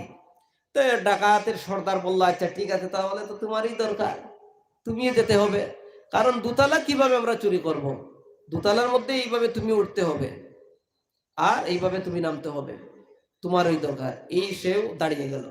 তো আরো জনকে বললো, আচ্ছা বলো তো তুমি তোমার কোন কাজের উপর ট্রেনিং প্রাপ্ত? সে বললো, আমি আমার নাকের উপর ট্রেনিং প্রাপ্ত। বললো, বাবা রে বাবা, কেউ বা কানের উপর, কেউ বা চোখের উপর, কেউ বা নাকে হাতের উপর, কেউ বা পায়ের উপর। এখন তুমি নাকের উপর, নাকের উপরটা কিভাবে?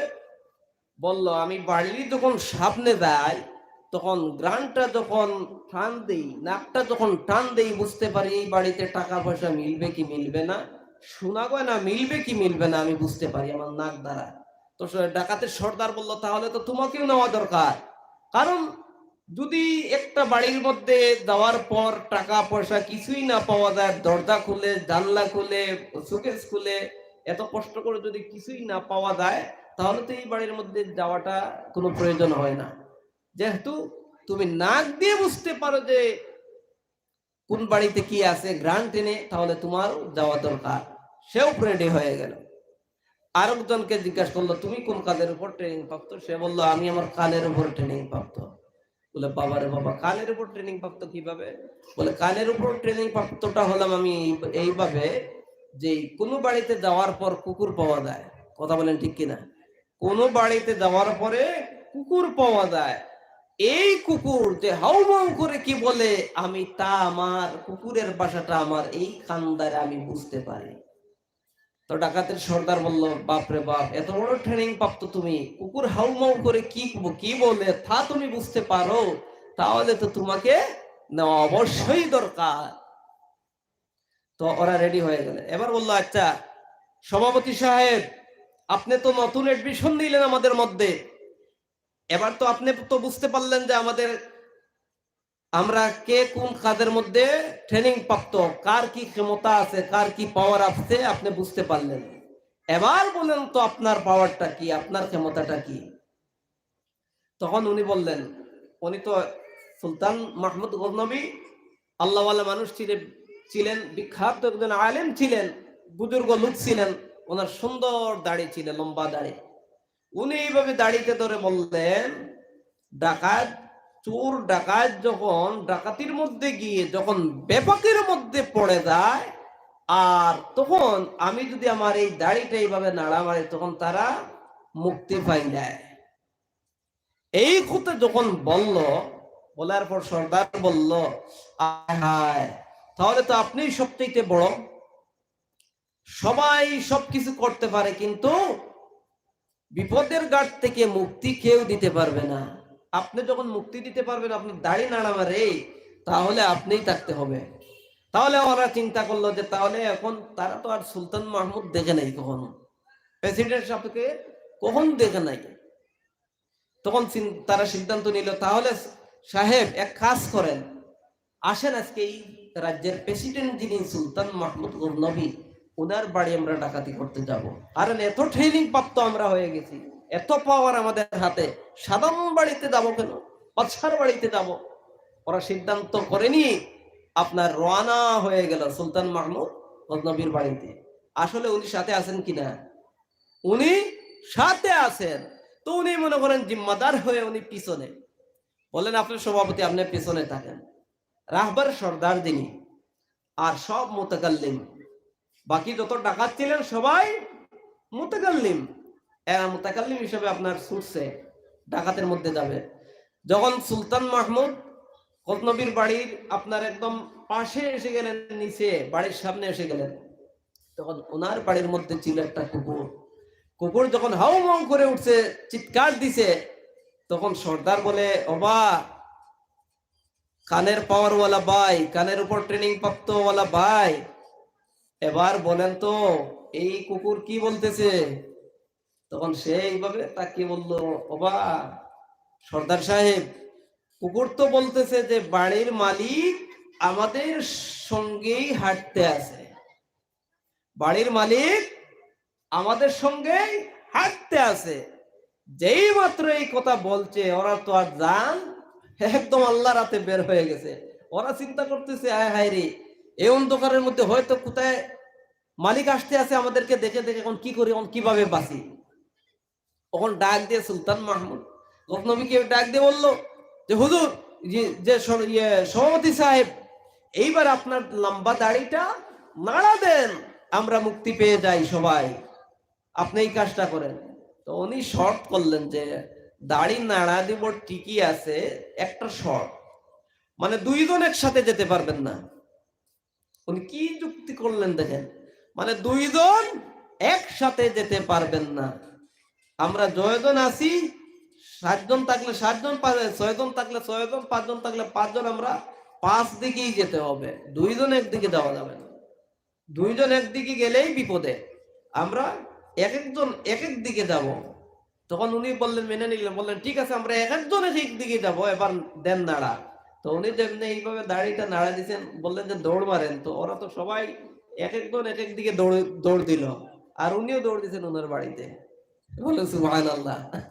আমার মুসলমান ভাইয়েরা, তো এই কথাটা বলার উদ্দেশ্য হলো, আল্লাহওয়ালা মানুষ যিনি হন, আল্লাহর প্রেমিক বান্দা যিনি হবেন, আল্লাহর মায়ের বান্দা যিনি হবেন, আল্লাহর মহব্বতের বান্দা যিনি হতে পারবেন, দুনিয়ার মধ্যে আল্লাহর পক্ষ থেকে সাহায্য পায়। কথা বলেন ঠিক কিনা? বিপদের সম্মুখ থেকে সুলতান মাহমুদ গজনবী আল্লাহর সাহায্য পেয়েছি যুক্তির মাধ্যম দ্বারা। আল্লাহ রাব্বুল আলামিন উনার বুদ্ধি মগজের মধ্যে এমন জ্ঞান দিলেন, ডাকাতের হাত থেকে ও রক্ষা পেয়ে বাড়ির মধ্যে ডাকাত স্কোর দিয়ে ওনাকে নিয়ে আসলো। বলেন সুবহানাল্লাহ। তেমনি ভাবে মুসলমান ভাইয়েরা, এইভাবে যদি আল্লাহ ওয়ালা মানুষ হতে পারি, অবশ্যই আল্লাহ রাব্বুল আলামিন দুনিয়া এবং আখিরাতের মধ্যে আপনাকে আমাকে স্কোর দিয়ে আল্লাহর তৈরি জান্নাতের মধ্যে নিয়ে যেতে পারবেন। বলেন সুবহানাল্লাহ। আমার মুসলমান ভাইরা, এই দুনিয়ার মধ্যে আমরা চিরজীবন থাকবো না, এটাই স্বাভাবিক। দুনিয়ার মধ্যে আসার সিরিয়াল আছে, কিন্তু যাওয়ার কোনো সিরিয়াল নাই। মুসলমান ভাইরা, আমার তুতার বন্ধের যুবক ভাইয়েরা, বাড়িঘরের পর্দা নিশিন মা বোনেরা, এই দুনিয়ার মধ্যে আপনার দাদা আসছেন, দাদার পরে বাবা আসেন, বাবার পরে ছেলে আসেন, ছেলের পরে বড় ভাই, বড় ভাইয়ের পরে ছোট বোন, ছোট বোনের পরে ছোট ভাই। এইভাবে তো দুনিয়ার আসার সিরিয়াল। কিন্তু মুসলমান ভাইয়েরা, দুনিয়ার মধ্যে থেকে যখন আমরা অন্ধকার কবরের মধ্যে যাব, এই অন্ধকার কবরের মধ্যে যাওয়ার সময় কোনো সিরিয়াল থাকবে না। দাদা বেঁচে থাকবে, নাতি মারা যাবে, বাবা বেঁচে থাকবে, পুত্র মারা যাবে, ভাই বেঁচে থাকবে, বোন মারা যাবে, নানি বেঁচে থাকবে, মা মারা যাবে। এমন হলো দুনিয়ার সিস্টেম। আল্লাহ রাব্বুল আলামিন আল্লাহর যে বান্দাকে যতদিনের হায়াত দান করেছেন, ততদিন পর্যন্ত দুনিয়ার জমিনে বাঁচতে হবে, তার চাইতে একটা দিনও বাঁচা সম্ভব হবে না। আমার মুসলমান ভাইরা, এই দুনিয়াটা আপনার আমার জন্য অস্থায়ী। এই দুনিয়ার জমিনে আমরা চিরস্থায়ী থাকবো না। এই আফসোস, এই মন মানসিকতা যাদের অন্তরের মধ্যে, তারা দুনিয়া থেকে আখিরাতের ব্যবস্থা করে গিয়েছে। বলেন সুবহানাল্লাহ। হযরতে বাদশাহ ইব্রাহিম বিন আদহাম রাহমাতুল্লাহি তাআলা আলাইহির ইতিহাস খুঁজলে পাওয়া যায়, বলক শহরের একজন প্রেসিডেন্ট ছিলেন। উনিও ছিলেন একজন আল্লাহওয়ালা লোক, উনিও ছিলেন একজন আল্লাহর মুজাদ্দিদ ওলি। দুনিয়া থেকে জান্নাতের সুগন্ধ পেয়ে দুনিয়া থেকে বিদায় নিয়ে গেছেন।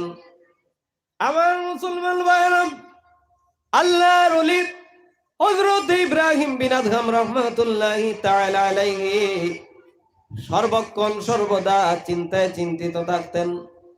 আল্লাহ রাব্বুল আলামিন এই দুনিয়ার মধ্যে আমাকে মানব কুলে জন্ম দিয়ে এত সুন্দর বডি বানিয়ে, এত সম্মানের পাত্র, এত সম্মান আমাকে দুনিয়ার মধ্যে দান করেছেন। এত সুন্দরভাবে দুনিয়ার মধ্যে চালন চলনের সিস্টেম আল্লাহ রাব্বুল আলামিন বানিয়েছেন। যখন এই দুনিয়া থেকে আমার হায়াত নামক সময়টা শেষ হয়ে যাব, তখন আমি অন্ধকার কবরের মধ্যে যাওয়া লাগবে। আমার যে বয়স হয়ে গেছে, এই বয়সে যদি আমার মৃত্যু এসে যায়, আমার পিছনের জিন্দেগি তালাশ করলে আমি তো জান্নাতে যাওয়ার মতন কোনো আশা রাখতে পারি না। এই চিন্তা এবং চেতনা বাদশাহ ইব্রাহিম বিন আদহাম রাহমাতুল্লাহি তাআলা আলাইহির অন্তরে। আমার মুসলমান ভাইয়ের, হযরত বাদশাহ ইব্রাহিম বিন আদহাম যখন এই চিন্তায় চিন্তিত হলেন, রাত ঘুমানোর সময় চোখের মধ্যে ঘুম আসে নাই। এইভাবে সর্বক্ষণ চিন্তা করতেন, আফসোস করতেন, কোন সময় না জানি আজরাইল আলাইহিস সালাতু ওয়াস সালাম মওতের সুসংবাদ নিয়ে আসবে। এই চিন্তায় যখন বাদশাহ ইব্রাহিম বিন আদহাম পড়ে গেলেন, একদিন গভীর রাতে বাদশাহ ইব্রাহিম বিন আদহাম একটুখানি বিশ্রাম নেওয়ার জন্য আরামের বিছানায় শুয়ে পড়লেন। আর আরামে বিছানায় শুয়ে পড়ার পর বাদশার চোখের মধ্যে ঘুম আসে না। চিন্তায় চিন্তিত, না জানি কোন দিন মওত আসবে, আমি দুনিয়া থেকে অন্ধকার কবরের মধ্যে যাওয়া লাগবে। অন্ধকার কবরের মধ্যে গিয়ে আল্লাহর দরবারে কি জবাব দিব? মুসলমান ভাইরা, সঙ্গে সঙ্গে ঘরের ছাদের উপর শুনেন কে একজন লোক এইভাবে টুন টুন টুন টুন টুন টুন আওয়াজ দিয়ে হাঁটেন। ছাদ থেকে যখন টুন টুন আওয়াজের শব্দ পেলেন, শব্দ পাওয়ার পর বাদশাহ ডাক দিয়ে বলেন, কে জানি একজন লোক, কে জানি আমার ঘরের ছাদের উপর এইভাবে টুন টুন শব্দ দিয়ে হাঁটো। ছাদ থেকে আওয়াজ আসলো, ও বাদশাহ ইব্রাহিম বিন আদহাম, আমি একজন মুসাফির আপনার ঘরের, আমি একজন রাখাল আপনার ঘরের ছাদের উপর আসলাম। ছাদ থেকে যখন এই আওয়াজটা আসলো, বাদশাহ ইব্রাহিম বিন আদহাম ডাক দিয়ে বললেন, ও রাখাল, তোমার এত বড় সাহস, এত বড় স্পর্ধা তোমাকে কে দিল? আমি এই দেশের একজন বাদশার ঘরের ছাদের উপর তুমি কিভাবে এত গভীর রাতে আসলাম? কি জন্য আসলাম? ছাদ থেকে আওয়াজ দিল, ও বাদশাহ ইব্রাহিম বিন আদহাম, আমার একটা হারানো ঘোড়া তালাশ করার জন্য আপনার ঘরের ছাদের উপর আসলাম। বাদশাহ রাগান্বিত হয়ে ডাক দিয়ে বললেন, রে বেটা বেকো, বলো তো, হাজারবার চেষ্টার পর কি মানুষের ঘরের ছাদের উপর হারানো ঘোড়া পাওয়া সম্ভব হয়? বাদশাকে ডাক দিয়ে বলল, গো বাদশাহ শুনো, দুনিয়ার মধ্যে যেমন হাজারবার চেষ্টার পর মানুষের ঘরের ছাদের উপর হারানো ঘোড়া পাওয়ার সম্ভাবনা হয়, তেমনি ভাবে বাদশাহ শুনেন, আরামের পিছনে শুয়ে থাকা অবস্থায় এই আরামের বাড়ি যতক্ষণ পর্যন্ত ত্যাগ না করবেন, এই আরামের সব কিছু যতক্ষণ পর্যন্ত বিসর্জন না দিবেন, যতক্ষণ পর্যন্ত বাড়ির মায়া, গাড়ির মায়া, স্ত্রী পুত্রের মায়া, টাকার মায়া, সম্পদের মায়া, সব কিছু যতক্ষণ পর্যন্ত ত্যাগ না করবেন, আল্লাহর প্রেমে যতক্ষণ পর্যন্ত পাগল না হবেন, আল্লাহর প্রেমে, আল্লাহর জন্য, আল্লাহর সন্তুষ্টির জন্য যতক্ষণ পর্যন্ত সবকিছু ত্যাগ না করে যতক্ষণ পর্যন্ত বের না হবে, ততক্ষণ পর্যন্ত গো বাদশাহ আল্লাহকে পাওয়া সম্ভব হয় না। বলেন সুবহানাল্লাহ। সেটা একটা নসিহত না, একটা নসিহত শুনাইলেন। আমার মুসলমান ভাইরা, এই নসিহতটা শোনার পর বাদশাহ ইব্রাহিম বিন আদহাম চিন্তায় চিন্তিত হয়ে পড়ে গেলেন। এমন আশ্চর্য কাহিনী, এমন নসিহতটা আমাকে কে শোনাইল? পরের দিন দিনের বেলা আবার সারাটা দিন ক্লান্ত হলেন, কর্মব্যস্ততা নিয়ে সারাটা দিন কাটিয়ে গেল। রাত যখন চলে আসলো, বাদশাহ যখন ফিরে বাড়ির মধ্যে এসে গেলেন, কিন্তু অন্তরের মধ্যে চিন্তা, না জানি কোন দিন মওত আসবে, আল্লাহর দরবারে কিভাবে কি জবাব দিব। বাদশার অন্তরের মধ্যে চিন্তা চেতনা। আবার বাদশাহ ইব্রাহিম বিন আদহাম একটু বিশ্রাম নেওয়ার জন্য বিছনার মধ্যে শুয়ে পড়লেন। চোখের মধ্যে কোনো ঘুম আসে নাই। বাদশাহ ইব্রাহিম বিন আদহাম আবার শুনে ঘরের ছাদের উপর কে জানি আবার টুন টুন টুন টুন আওয়াজ দিয়ে হাঁটে। বাদশাহ যখন এই আওয়াজ শুনলো, শোনার পর বাদশাহ ইব্রাহিম বিন আদহাম ডাক দিয়ে বলল, কে আমার ঘরের ছাদের উপর এইভাবে টুন টুন টুন টুন আওয়াজ দিয়ে আবার হাঁটো? ছাদ থেকে আওয়াজ আসলো, ও বাদশাহ ইব্রাহিম বিন আদহাম, আমি একজন মুসাফির, আপনার ঘরের ছাদের উপর আসলাম। বাদশাহ আশ্চর্য হয়ে গেলেন, রাগান্বিত হয়ে ডাক দিয়ে বললেন, রে বেটা মুসাফির, আমি একজন বাদশার বাড়িতে, আমি একজন বাদশার ঘরের ছাদের উপর এইভাবে মুসাফির লোক, তুমি কিভাবে হাঁটতে আসো, কিভাবে এইভাবে আসলে বলো তো? এত বড় সাহস তোমাকে কি দিল? তুমি মুসাফির ব্যক্তি, কেন আমার ঘরের ছাদের উপর আসলা? আমার মুসলমান ভাইরা, যেই মাত্র এই কথাটা বাদশাহ ইব্রাহিম বিন আদহাম বললেন, ছাদ থেকে আওয়াজ আসলো, ও বাদশাহ ইব্রাহিম বিন আদহাম, আমি যেমন মুসাফির, আপনি হতো তেমনি ভাবে একজন মুসাফির। বাদশাহ আরো রাগান্বিত হয়ে গেলেন। বাদশাহ ইব্রাহিম বিন আদহাম ডাক দিয়ে বললেন, রে বেটা মুসাফির, তুমি যেমন মুসাফির আমিও তোমার মতন মুসাফির, এই কথাটা আমি বুঝতে পারলাম না, আমাকে বুঝিয়ে দাও। বাদশাহকে ডাক দিয়ে বলল, বাদশাহ শুনেন, বলেন তো আপনার পূর্বে বাড়ির মালিক কানা কে ছিলেন? বাদশাহ ডাক দিয়ে বলল, আমার পূর্বে বাড়ির মালিক ছিলেন আমার বাবা। আবার বাদশাকে ডাক দিয়ে বলল, বাদশা গো শুনো, তোমার বাবার পূর্বে বাড়ির মালিক কে ছিল? বাদশা ডাক দিয়ে বলল, আমার বাবার পূর্বে বাড়ির মালিক ছিলেন আমার দাদা। আবার ডাক দিয়ে বলল, বাদশা তোমার দাদার পূর্বে বাড়ির মালিক কে ছিলেন? বাদশাহ ইব্রাহিম বিন আদম ডাক দিয়ে বললেন, আমার দাদার পূর্বে বাড়ির মালিক ছিলেন আমার দাদা, দাদার বাবা যিনি তিনি। বাদশাকে ডাক দিয়ে বলল, ও বাদশাহ ইব্রাহিম বিন আদম শুনেন, আপনার পরে বাড়ির মালিক খানা কে হবেন? ডাক দিয়ে বললে, বাদশাহ আমার পরে বাড়ির মালিক হবে আমার ছেলে সন্তান। বাদশাকে আবার বলল, বাদশাহ বলো তো আপনার ছেলে সন্তানের পরে বাড়ির মালিক কে হবে? বাদশাহ বলেন, আমার নাতি হবে। আবার ডাক দিয়ে বলল, আপনার নাতির পরে কে হবে?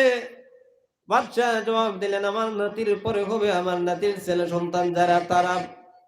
এবার ডাক দিয়ে বাদশাকে বলল, ও বাদশাহ ইব্রাহিম বিন আদম শুনেন, এই বাড়ির মধ্যে আপনার দাদাও চিরজীবন থাকতে পারলেন না, যেই বাড়ির মধ্যে আপনার বাবা চিরজীবন থাকতে পারলেন না, যেই বাড়ির মধ্যে আপনিও চিরজীবন থাকতে পারবে না, যেই বাড়ির মধ্যে আপনার ছেলে সন্তান চিরজীবন থাকতে পারবে না, যেই বাড়ির মধ্যে আপনার নাতি নশা চিরজীবন থাকতে পারবে না, ও বাদশাহ ইব্রাহিম বিন আদম এবার বোঝা থাকলে বলুন, আমি যেমন মুসাফির, আপনি ওই বাড়ির মধ্যে একজন মুসাফির নাতে কি হন?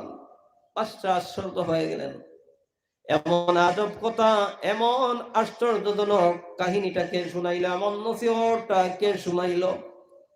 ও মুসলমান ভাইরা, হযরতে বাদশাহ ইব্রাহিম বিন আদম রাহমাতুল্লাহি তাআলা আলাইহি যখন এই নসিহতটা শুনলেন, এই দুটি নসিহতের উপর আমল করে বাড়ির মায়া ত্যাগ করলেন, গাড়ির মায়া ত্যাগ করলেন, সবকিছু বিসর্জন দিয়ে বিবি বাচ্চা পুত্র স্বজন সব কিছুর মায়া মহব্বত ছেড়ে হযরতে বাদশাহ ইব্রাহিম বিন আদম পাহাড়ে জঙ্গলে গিয়ে আল্লাহর প্রেমে প্রেমিক হয়ে আল্লাহর তালাশে দুনিয়া থেকে বাদশাহ ইব্রাহিম বিন আদম বিদায় নিয়ে শেষ পর্যন্ত মুসলমান ভাইরা হযরতে বাদশাহ ইব্রাহিম বিন আদম জমানার একজন মুজাদ্দিদ ওলি হয়ে দুনিয়া থেকে বিদায় নিয়ে গেছেন। বলেন সুবহানাল্লাহ।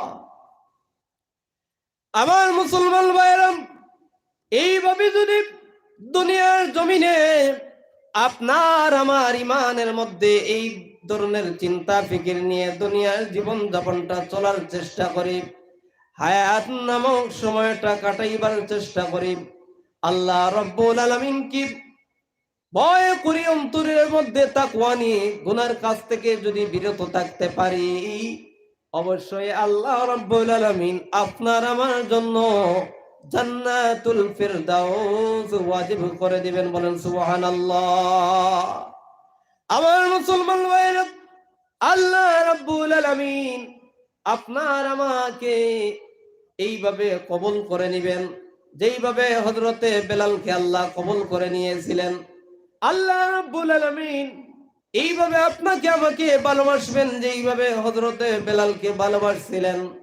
আমার মুসলমান ভাইয়েরা, হযরতে বেলাল রাদিয়াল্লাহু তাআলা আনহু ছিলেন একজন কালো লোক, হযরতে বেলাল ছিলেন একজন গরিব লোক, হযরতে বেলালের ছিল জিহ্বা কাটো, স্পষ্টভাবে কথা বলতে পারতেন না।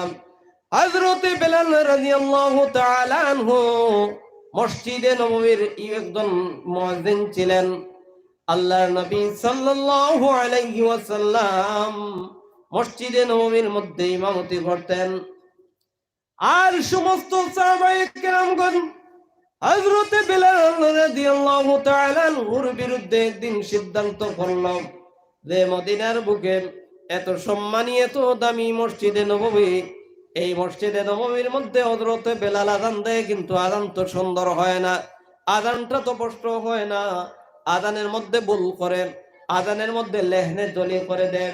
হযরতে বেলালকে দিয়ে মসজিদে নববীর মধ্যে আর আযান দেওয়ানো যাবে না, হযরতে বেলালকে মসজিদে নববীর মুয়াজ্জিন থেকে বহিষ্কার করতে হবে, এই সিদ্ধান্তটা করে নিল।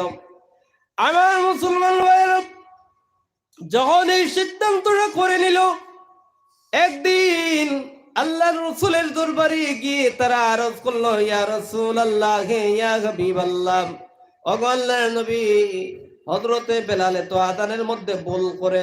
হযরতে বেলাল তো স্পষ্টভাবে কথা বলতে পারে না, কোরআন তিলাওয়াত সহিভাবে পড়তে পারে না। হযরতে বেলাল যখন জবান দ্বারা বলে শিন, তখন সিন উচ্চারণ হয়ে যায়। আল্লাহর নবী গো, এত সম্মানী মসজিদে নববীর মধ্যে হযরতে বেলালকে দিয়ে আযান দেওয়ানো যাবে না। সুন্দরী কণ্ঠে যিনি আযান দিতে পারেন, এমন মধুর কণ্ঠওয়ালা সুন্দর কণ্ঠে যিনি আযান প্রদান করতে পারেন, ইয়া রাসূলুল্লাহ, ইয়া হাবিবাল্লাহ, এমন একজন লোক দ্বারা মসজিদে নববীর মধ্যে আযান দেওয়ানো হবে। আল্লাহর রাসূল তাদের কথাটা মেনে নিলেন। মেনে নিয়ে আল্লাহর রাসূল তো সবকিছু বুঝতেছেন। আল্লাহর রাসূলের ইচ্ছা হলো যে একবার তোমাদের পরীক্ষা হয়ে যাও, একবার তোমরা দেখো কি হয়। হযরতে বেলালকে মসজিদে নববী থেকে বহিষ্কার করার ফল, তোমাদের প্রতিফলটা কি হয় একটু দেখো। আল্লাহর রাসূল তাদের প্রস্তাবটা মেনে নিলেন। একদিন এশার নামাজের পর হযরতে বেলালকে ডাক দিয়ে বললেন, রে বেলাল শোনো, আগামী দিন ফজর থেকে মসজিদে নববীর মধ্যে তুমি আর আযান দেওয়া লাগবে না। হযরতে বেলালের চেহারাটা মলিন হয়ে গেল, অন্তরটা নরম হয়ে গেল। হযরতে বেলাল ডাক দিয়ে বলল, ইয়া রাসূলুল্লাহ, ইয়া হাবিবাল্লাহ, ওগো আল্লাহর নবী, কেন আযান দিব না, কেন নিষেধ করলেন? মুসলমান ভাইরা, যখন এই অর্ডারটা করে নিলেন, আল্লাহর নবীর সাহাবী হযরতে বেলাল এই প্রশ্নটা যখন করে নিলেন, করে নেওয়ার পর আল্লাহর নবী হযরতে বেলালকে এইভাবে বললেন, রে বেলাল শুনো, তোমার বিরুদ্ধে তারা আমার কাছে কমপ্লেন করলো। তোমার কি জবান দ্বারা স্পষ্ট কথাটা বের হয় নাই? তুমি সিনের জায়গায় সিন বলো। তুমি স্পষ্টভাবে কোরআন তিলাওয়াত করতে পারো নাই, তুমি স্পষ্টভাবে আযান দিতে পারো নাই। এই জন্য রে বেলাল, তোমাকে তারা পছন্দ করে নাই। তুমি একজন কালো লোক, মসজিদে নববীর মধ্যে শুনুনি কণ্ঠে যিনি আযান দিতে পারবে, তিনাকে মসজিদে নববীর মুয়াজ্জিন হিসাবে নিয়োগ করা হবে। অতএব আগামী দিন ফজর থেকে মসজিদে নববীর মধ্যে তুমি আযান দেওয়া লাগবে না। হযরতে বেলাল যখন এই কথা শুনলেন, শোনার পর বাড়ির মধ্যে চলে গেলেন। আমার মুসলমান ভাইয়েরা, সারাটা রাত হযরতে বেলাল তাহাজ্জুদের নামাজ পড়ে কাটাইলেন। শেষ পর্যায়ে যখন আল্লাহর দরবারে দুটি হাত উত্তোলন করে এইভাবে আল্লাহকে ডাক দিয়ে বলে, আল্লাহ, দুনিয়ার জমিনে আমার চেহারা বানিয়েছো কালো, আল্লাহ, তাতে আমার তো কোনো অপরাধ নয়, আমার তো কোনো অন্যায় নয়, আমার তো কোনো কিছু করার নয়। আল্লাহ, আমার জিহ্বা বানিয়েছো কাটো, রব্বুল আলামিন, আল্লাহ, সেটা তো আমার কিছুই নয়, আমার কোনো কিছু করা নয়, আমি তো কোনো অপরাধী নয়।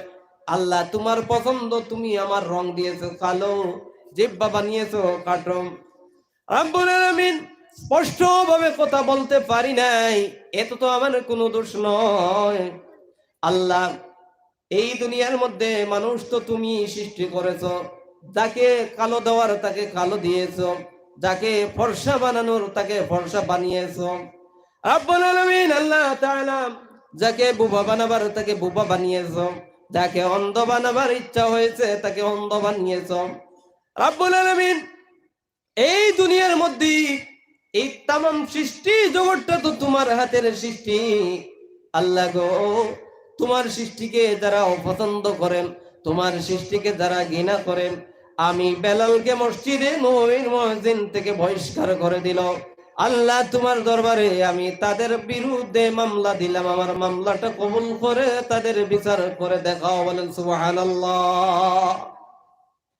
আমার মুসলমান ভাইরা, যেই মাত্র আল্লাহর দরবারে হযরতে বেলাল রাদিয়াল্লাহু তাআলা আনহু এই আরদ আল্লাহর দরবারও করলেন, এই দাবিটুকু তুলে ধরলেন, মসজিদে নববীর মধ্যে ফজরের আযান হলো।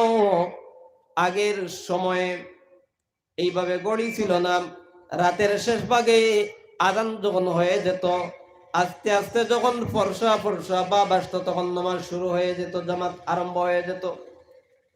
আজানের পর যতক্ষণ পর্যন্ত ফর্সা না হবে, একটু ফর্সার ভাব যতক্ষণ পর্যন্ত না হবে, ততক্ষণ নামাজ হইতো না। এখন দেখেন নাই, যখন রাতের শেষ হয়ে যায়, সুবহ সাদিক এসে যায়, যখন ফজরের টাইম হয়ে যায়, এখন তো একটা টাইম নির্দিষ্ট করে আজান হয়।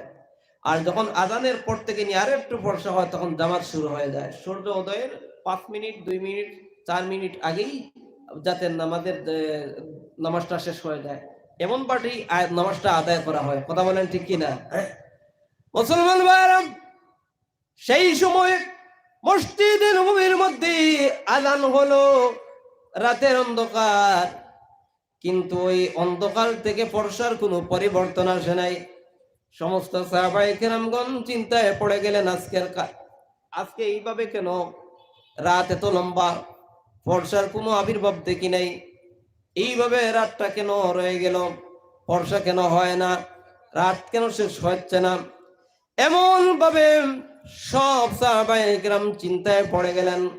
এক সাহাবী এসে বলে, এখনো কি আজান হয় নাই?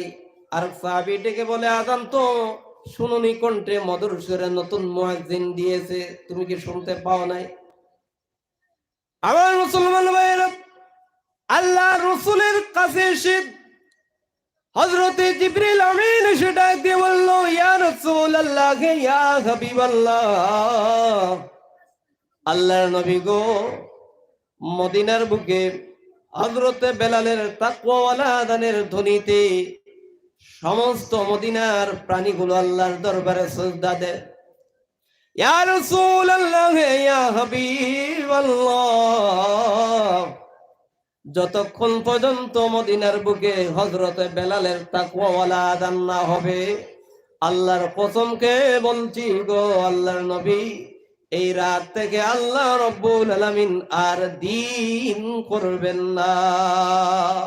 বলেন আল্লাহু আকবার। আমার মুসলমান ভাইরা, এই ছিল তাদের ভালোবাসা, এই ছিল তাদের অন্তরের মধ্যে তাকওয়া। তারা ছিল দুনিয়ার মধ্যে খাঁটি ইমানদার, তারা ছিল আল্লাহর প্রতি সঠিক প্রেম ভালোবাসা।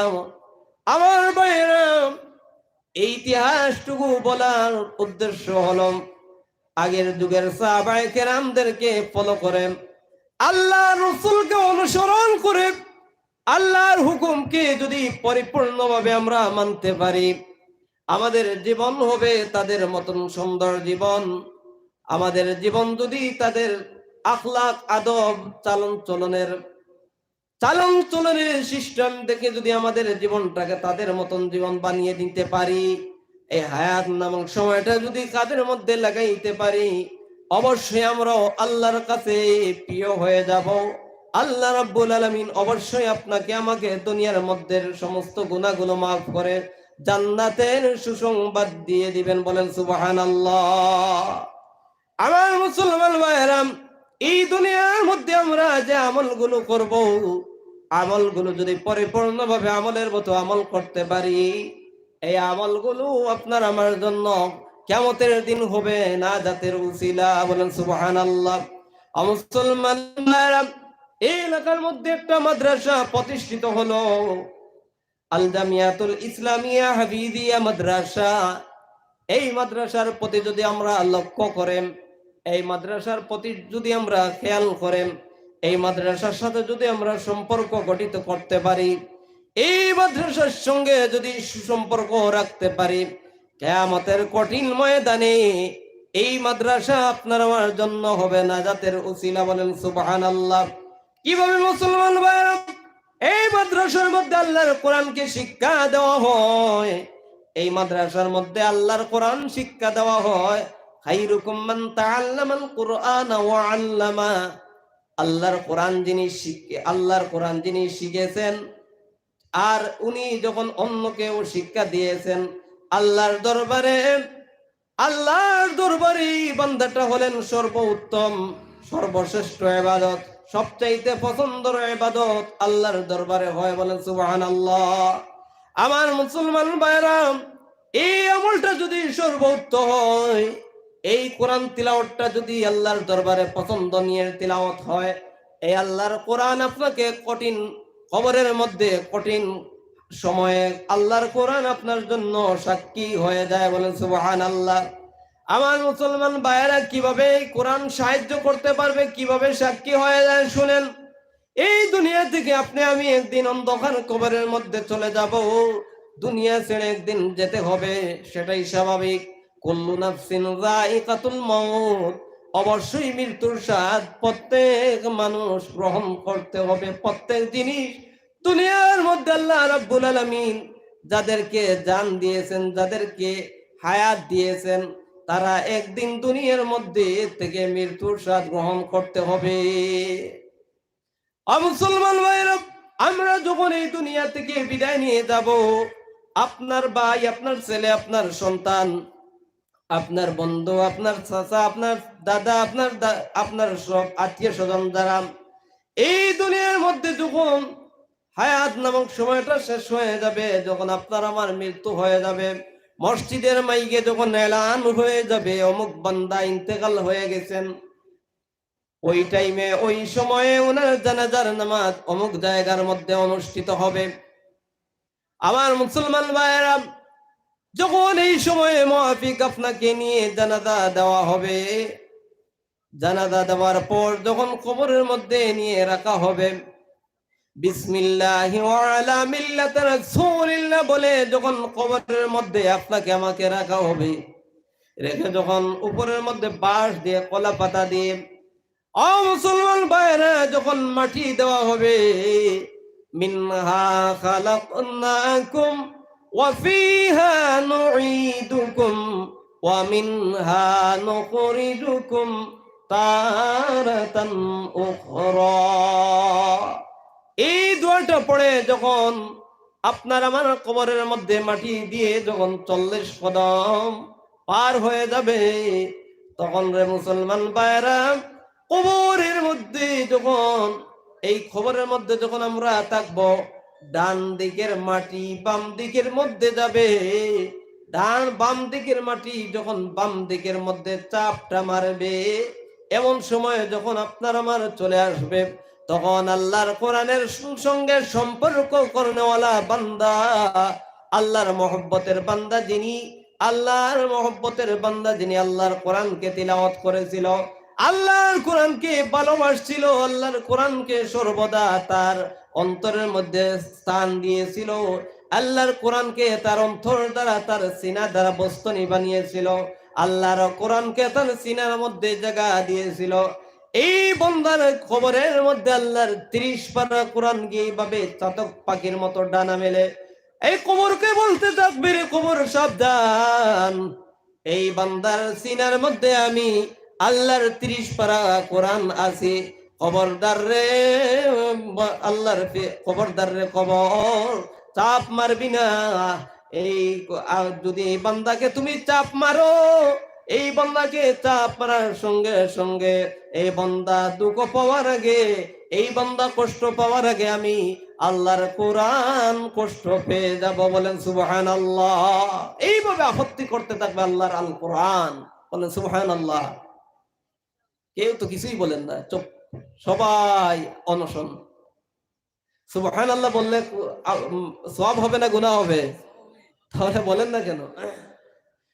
আমার মুসলমান ভাইরা, তাও শেষ নয়, আল্লাহর ফেরেশতা যখন এই বান্দার কবরের ভিতরে যখন ঢুকবে, ঢোকার পর দেখবেন 30 বছর যুবকের মতন একদম যুবক কবরের সামনে, কবরের একদম মাথার সামনে বসে আছে।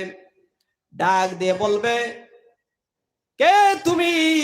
এই বান্দার কবরের মাথার সামনে এইভাবে বসে আছো, এত সুন্দর চেহারা নিয়ে এইভাবে চুপচাপ হয়ে বসে আছো। উনি জবাব দেবে, ও আল্লাহর ফেরেশতা, শোনো, দুনিয়ার কোনো মানুষও আমি নয়, আমি এবং আল্লাহর কোনো ফেরেশতাও নয়। ও ফেরেশতা শোনো, দুনিয়ার জমিনে আল্লাহ রাব্বুল আলামিন নবী মুহাম্মদুর রাসূলুল্লাহ সাল্লাল্লাহু আলাইহি ওয়াসাল্লামের উপর যে 30 পারা কোরআনুল কারীম নাজিল করেছিলেন, ওই 30 পারা কোরআনুল কারীম ওই আল্লাহর বান্দা, ওই নবীজির উম্মত এই 30 পারা কোরআনকে বড় মহব্বত করেছিল, বড় ভালোবেসেছিল। ওই 30 পারা কোরআনকে তার অন্তরের মধ্যে জায়গা দিয়েছিল, তিলাওয়াত করেছিল। এই জন্য আমি তার কবরে তার বন্ধু সেজে তার সঙ্গের সঙ্গিনী হয়ে তার পাহারাদার হিসাবে, সাক্ষীদাতা হিসাবে কবর পর্যন্ত আসলাম। বলেন সুবহানাল্লাহ। ফেরেশতা প্রশ্ন করবে, তুমি কতদিন পর্যন্ত থাকবে? তখন তারা উত্তর দিবে, তখন কোরআন উত্তর দিবে, ও ফেরেশতা শোনো, আল্লাহর বান্দা যতদিন পর্যন্ত এই কবরের মধ্যে শুয়ে থাকবে ততদিন পর্যন্ত আমি কোরআন তার সামনে পাহারাদার হিসাবে থাকবো। বলেন সুবহানাল্লাহ। আমার মুসলমান ভাইয়েরা, যখন ডান দিকে তাকাবেন দেখবেন প্রায় 25 বছরের যুবকের মতন একজন লোক বসে আছে। আশ্চর্য হয়ে ডাক দিয়ে বলবেন, তুমি কে? তোমার পরিচয়টা দাও। ডাক দিয়ে বলবে, ও আল্লাহর ফেরেশতা শুনো, দুনিয়ার কোনো মানুষও নয়, আল্লাহর কোনো ফেরেশতাও নয়। ও ফেরেশতা শুনো, আমি হলাম আল্লাহ রাব্বুল আলামিন নবী মুহাম্মদুর রাসূলুল্লাহকে মেরাজের মধ্যে নিয়ে নবীর উম্মতের উপর নবীর কাছে যেই নামাজ 5 ওয়াক্ত নামাজ ফরজ করে দিয়েছিলেন, ওই 5 ওয়াক্ত নামাজ আল্লাহর প্রতি ভয় নিয়ে, আল্লাহর সন্তুষ্ট লাভের উদ্দেশ্যে, আল্লাহর প্রতি অন্তরের মধ্যে ভয় নিয়ে আল্লাহর বান্দা 5 ওয়াক্ত নামাজকে পরিপূর্ণভাবে আদায় করেছে, মসজিদের সাথে সম্পর্ক গড়েছিল, তাকবীরে উলা সহিত আমি নামাজকে জামাতের মধ্যে আদায় করেছিল। ও আল্লাহর ফেরেশতা, এই জন্য আমি নওয়াজ আল্লাহর বান্দার কবর পর্যন্ত আসলাম। আল্লাহর বান্দা যতদিন কবর পর্যন্ত থাকবে, আমরা নামাজ ততদিন কবর পর্যন্ত থাকবো। বলেন সুবহানাল্লাহ। বাম পাশে যখন তাকাবেন তখন তাকিয়ে দেখবেন প্রায় 30 বছর যুবকের মতন নৌরানি চেহারা নিয়ে একজন যুবক বসে আছে। এত সুন্দর আল্লাহওয়ালা লোকের মতন, এই আল্লাহওয়ালা লোকের মতন কেন দেখা যাবে? যদি আমলগুলা করে আল্লাহর বান্দায়, তাহলে এই সুরত হয়। আমার ভাইয়ের যখন ডাক দিয়ে বলবে, রে বাম পাশের লোক, তুমি কে? তোমার পরিচয় দাও, কোথায় থেকে আসলা, কি জন্য আসলাম? ডাক দিয়ে বলবেন, ও আল্লাহর ফেরেশতা শুনো, দুনিয়ার কোনো মানুষও নয়, আল্লাহর কোনো ফেরেশতাও নয়, আমি হলাম আল্লাহ রাব্বুল আলামিন বান্দার উপর যে রমজানুল মহিনার মধ্যে 30টা রোজা ফরজ করে দিয়েছিলেন। ওই 30টা রোজা আমি আল্লাহ রাব্বুল আলামিনকে পাওয়ার উদ্দেশ্যে, আমি আল্লাহ রাব্বুল আলামিনকে খুশি করার উদ্দেশ্যে, আমি আল্লাহ রাব্বুল আলামিনকে ভালোবেসে অন্তরের মধ্যে তাকওয়া নিয়ে আল্লাহর বান্দা 30টা রোজাকে আদায় করেছিল। আমি আল্লাহকে খুশি করার উদ্দেশ্যে আল্লাহর বান্দা সেহরি খেয়েছিল এবং ইফতার করেছিল, রমজানের পবিত্রতাকে রক্ষা করেছিল, রোজার হককে পরিপূর্ণভাবে আদায় করেছিল। এই জন্য আমি রোজা বান্দার কবর পর্যন্ত সাক্ষীদাতা হিসাবে আসলাম। বলে সুবহানাল্লাহ। শেষ পর্যায়ে যখন পায়ের পেছন দিক দিয়ে যখন তাকাবেন, তাকানোর পর দেখবেন একজন লোক প্রায় 20 বছরের এক যুবক, এত সুন্দর চেহারা নিয়ে বসে আছে পাহারা দিতে। ডাক দিয়ে বলবেন, রে যুবক, তুমি কে? তোমার পরিচয় দাও। ডাক দিয়ে বলবে, ও আল্লাহর ফেরেশতা শোনো, দুনিয়ার কোনো মানুষ নয় এবং আল্লাহর কোনো ফেরেশতাও নয়, আমি হলাম আল্লাহ রাব্বুল আলামিনকে পাওয়ার উদ্দেশ্যে, আল্লাহকে রাজি খুশি করার উদ্দেশ্যে, আল্লাহর যে সকল বান্দারা দুনিয়ার মধ্যে, আল্লাহর মুখ বান্দা দুনিয়ার মধ্যে মসজিদের মধ্যে দান করেছে, মাদ্রাসার মধ্যে সদকা দিয়েছে, মাদ্রাসার মধ্যে মাদ্রাসার ছাত্র গুলাকে খাওয়াইছে, মাদ্রাসার মধ্যে টাকা দিয়ে পয়সা দিয়ে মাদ্রাসাকে প্রতিষ্ঠিত করেছে, আল্লাহর ঘর মসজিদকে সাজিয়েছে, এতিম মিসকিনকে সাহায্য সহযোগিতা করেছে। ও আল্লাহর ফেরেশতা শুনো গো, এই জন্য আমি সদকা আল্লাহর বান্দার কবরের পায়ের পিছনের মধ্যে বসে আছি। বলেন সুবহানাল্লাহ। ও মুসলমান, এই সাহায্য আপনার আমার প্রয়োজন আছে কি না? আছে। এই সাহায্য যদি থাকে রে মুসলমান, এই সাহায্য যদি থাকে, তাহলে আল্লাহর 30 পারা কোরআন এই মাদ্রাসার মধ্যে শিক্ষা দেওয়া হয়। ওয়াজ তো অনেক শুনেছেন, এখন তো ইউটিউবের যুগ। এই যে কয়েকটা মোবাইল এইখানের মধ্যে রাখা হয়েছে, সব মোবাইলের মধ্যে রেকর্ডিং হচ্ছে। আপনারা পকেটে পকেটে ওয়াজ পাবেন, কোনো সমস্যা নেই।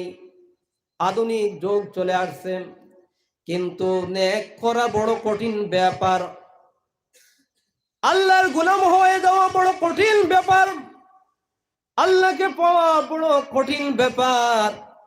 আল্লাহকে পেতে হলে অবশ্যই আল্লাহর গোলাম হতে হবে।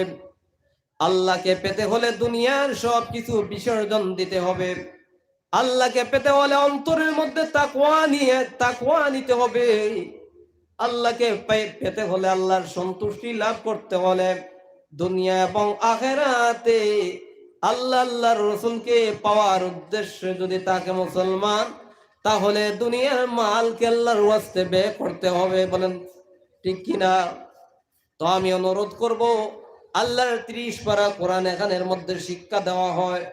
এমন আল্লাহর কোন বান্দা আছেন, আমার মা দুনিয়ার মধ্যে নাই, আমার বাবা দুনিয়ার মধ্যে নাই, আমার বাবার রেখে যাওয়া গাড়ি, আমার বাবার রেখে যাওয়া বাড়ি, আমার বাবার রেখে যাওয়া অ্যাকাউন্টের ব্যালেন্স, আমার বাবার রেখে যাওয়া সম্পদ, আমার বাবার রেখে যাওয়া পুকুরের মাছ, আমার বাবার রেখে যাওয়া জমিনের দান, আমার বাবার রেখে যাওয়া নারকেল গাছের নারকেল, আমার বাবার রেখে যাওয়া সম্পদ, আমার বাবার রেখে যাওয়া গরু, আমার বাবার রেখে যাওয়া অনেক জিনিস, এইগুলো আমার বাবা যদি দুনিয়ার মধ্যে থাকতেন তাহলে ভোগ করতেন। আমি এই বাবার কবর পর্যন্ত এইগুলো কিভাবে পৌঁছাবো? এইগুলো পৌঁছাবার রাস্তা হলো সদকায়ে জারিয়া হিসাবে আল্লাহ রাব্বুল আলামিন আপনার বাবার কবর পর্যন্ত পৌঁছানো সম্ভব হবে। আপনার বাবার কবর পর্যন্ত এই সদকার সওয়াব পৌঁছানো সম্ভব হবে। মুসলমান ভাইয়েরা, যদি মসজিদের মধ্যে যদি আল্লাহর কোরআন শিক্ষা দেওয়া হয়, মাদ্রাসার মধ্যে আল্লাহর এমন কোন বান্দা আছেন যেন হুজুর আমি একসঙ্গে না পারলেও আমি 5 বারে 5,000 টাকা দিব, লিখে নামটা লিখে নেন। এই খাতার মধ্যে নামটা লেখা শুধু শেষ নয়, আল্লাহ রাব্বুল আলামিনের ফেরেশতা আল্লাহর কুদরতি খাতার মধ্যে নামটা লিখে নিবেন। বলেন সুবহানাল্লাহ। আর ওই নাম লেখাটা কিয়ামতের কঠিন ময়দানে আপনার আমার নাজাতের উসিলা হবে। ওই খাতার নামটা লিখা কিয়ামতের কঠিন ময়দানে মুসলমান আপনার আমার নেকির পাল্লার মধ্যে যদি ফেরেশতা দিয়ে দে, ও মুসলমান ভাইরা, তাহলে এর চাইতে বড় সম্পদ আপনার আমার আর কি হতে পারে? বলেন সুবহানাল্লাহ।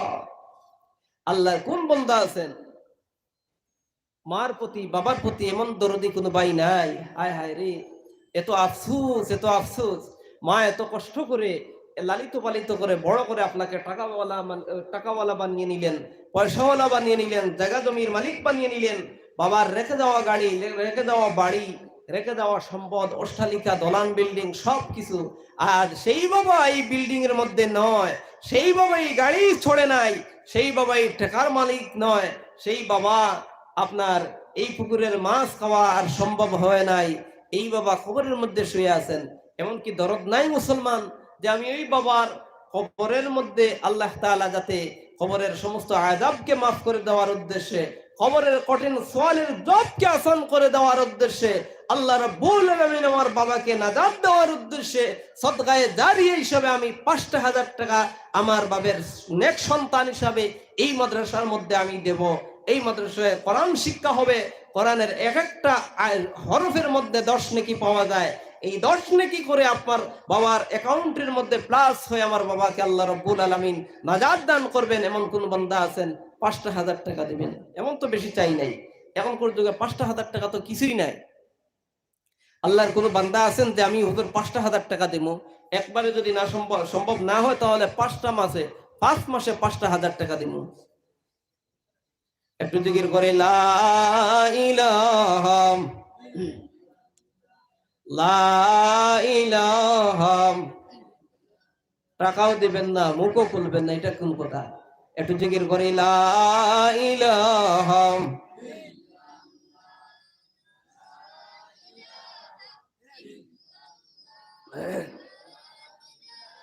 নাই কোনো মাবুদ আল্লাহ ছাড়া, লা ইলাহা।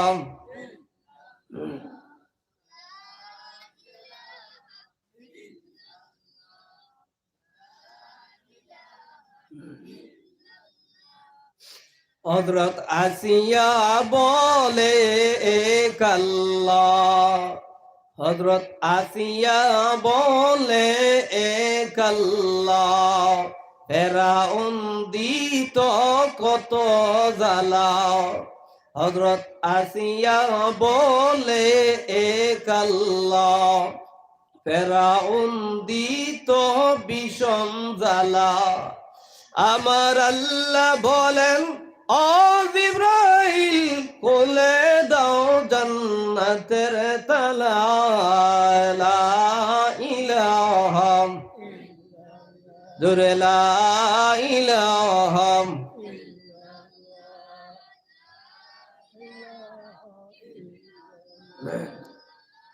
লা ইলাহা ইল্লাল্লাহ মুহাম্মাদুর রাসূলুল্লাহ সাল্লাল্লাহু আলাইহি ওয়াসাল্লাম। আচ্ছা, 5,000 টাকা তো আপনাদের কাছে খুঁজে আমি পাইলাম না, শর্মিন্দা হয়ে গেলাম। আপনারা বিশ্বাস করবেন, ছোট্ট একটা ত্রিপুরায়, ছোট্ট ত্রিপুরার ছোট্ট একটা গ্রাম, আমার ড্রাইভার যিনি উনি সাক্ষী আছেন, উনি ছিলেন, উনি নিজের কানে শুনেছেন এবং নিজের চোখে দেখেছেন। চন্দ্রপুর নামক একটা জায়গা, আমি তাও একদম ফুললি অ্যাড্রেস বলে দিচ্ছি। চন্দ্রপুর ধর্মনগর জেলার চন্দ্রপুর নামক একটা গ্রামে পঞ্চায়েত সংলগ্ন একটা পাঞ্জেগানা মসজিদে গত 25 তারিখে ওয়াজ মাহফিল ছিল। তো ওয়াজ মাহফিলের শেষে সকালবেলা আমি ওই মাহফিলে অ্যাটেন্ড করতে পারি নাই। তো সকালবেলা আমি ওই রাস্তা দিয়ে আমার যাওয়ার রাস্তা ছিল, তখন আমি ওখানে নেমে একটু সকালবেলা তাদের কাছ থেকে দোয়া নেওয়ার উদ্দেশ্যে বসেছিলাম। তো এই মসজিদের সেক্রেটারি যিনি আর মসজিদের প্রেসিডেন্ট যিনি, তারা দুইজন মিলে কি করলো, দুইটা মোরগ, বর্তমান বাজার রেট হিসাবে হয়তো 300 টাকা বিকতে পারে, দুইটা মোরগ, একটা মোরগ এইভাবে ডাক উঠেছে। আপনাদের এদিকে হয় না যে সরকারি ডাক 500 টাকা, তো একজন বলে 300 টাকা, তো বলে 300 টাকা 1, 300 টাকা 2, এইভাবে ডেকে ডেকে ওই মুরগটা, একটা মুরগ 19,600 টাকা বিকেছে, বলেন আল্লাহু আকবার। আর একটা মুরগ বিকেছে 20,400 টাকা, মোট হলো কত? 40,000। মোট 40,600 টাকার মুরগ বিকেছে, বলেন আল্লাহু আকবার। তাদের মন মানসিকতা কত বড়, তাদের আত্মা কত বড়। আমি জিজ্ঞাসা করলাম, ভাই আপনারা সত্যি কি মুরগ কিনেছেন না অন্য কিছু মনের মধ্যে ছিল? ওরা বলল, হুজুর আমাদের এলাকায় তো মানুষ কম, তো যা করি তো আমরাই করতে হবে মসজিদের জন্য। তো এই মুরগটা কিনে নিলাম, যে ওটা যদি 20,000 টাকা দিয়েও কিনি, এই 20,000 টাকা তো মসজিদের মধ্যে লাগবে, ওটা তো মুরগের মালিক পাবে না। যদি মুরগের মালিকের কাছ থেকে ওই মুরগটা কিনতাম তাহলে তো 300 টাকা দিয়ে কিনতাম। এই মুরগটা কিনেছি শুধুমাত্র আল্লাহর ঘর মসজিদের মধ্যে, ওই টাকাটা লাগবে, তো লস কি? দেখেন তাদের আত্মাটা কত বড়। আসামের মতন মানুষের মন মানসিকতা আপনার ত্রিপুরার মতন ত্রিপুরার আপনার মানুষের নাই। কারণ প্রথম মুসলমানি ফয়লিছে আসামের মুসলমানের থেকে। আপনারা শুনেছেন আগরতলার মুসলমানরা, ওরা না হিন্দু ছিল না মুসলিম ছিল, নামাজ রোজা কিছুই চিনত না। আপনাদের দেখা দেখা দেখা দেখে আপনাদের কাছ থেকে মুসলমানই শিখলো। এখন যদি আপনারা ত্রিপুরার মুসলমানের কাছে হার মেনেন তাহলে কেমনে হবে? এই এত বড় বিশাল আসামটা শর্মিন্দা হয়ে যাবে না? এই বরাকবিলির মধ্যে যা মুসলমান আছে, আপনারা বলেন তো ত্রিপুরার মধ্যে, সারা ত্রিপুরার মধ্যে তা কি মুসলমান আছে? নাই। তো আমার ভাইয়েরা, আমি 5,000 টাকা চাইছিলাম, 5,000 টাকা পাইলাম না। এবার আমি চাচ্ছি আমাকে শর্মিন্দা বানাবেন না। আমি আপনাদের সামনে এসেছি ত্রিপুরা থেকে, ত্রিপুরার কৈলাস শহর থেকে। আপনার মাসলা মতো আমি মুসাফির হয়ে যাই। আমি কিন্তু একজন গুনাহগার, আমি না লায়েক। আল্লাহর কাছে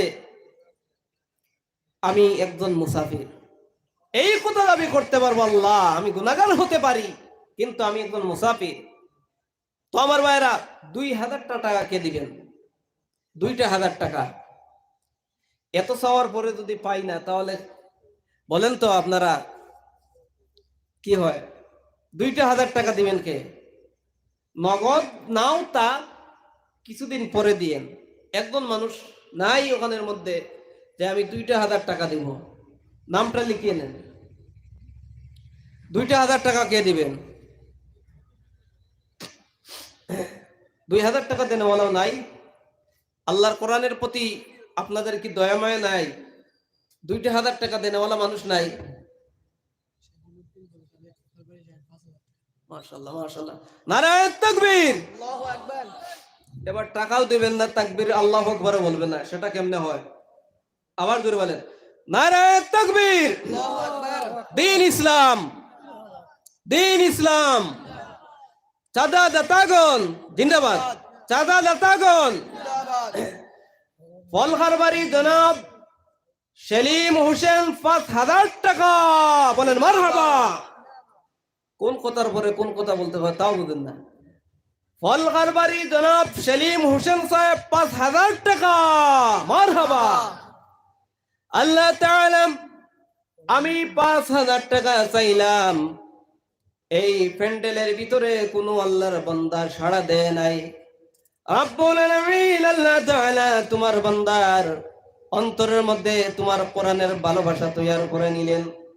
আল্লাহ তাআলা তোমার বান্দা জনাব সেলিম হোসেন ভাই 5,000 টাকার ওয়াদা করলেন। আল্লাহ তুমি 5,000 টাকা দেওয়া কবুল করে মঞ্জুর করো। সকলে বলি আল্লাহুম্মা আমিন।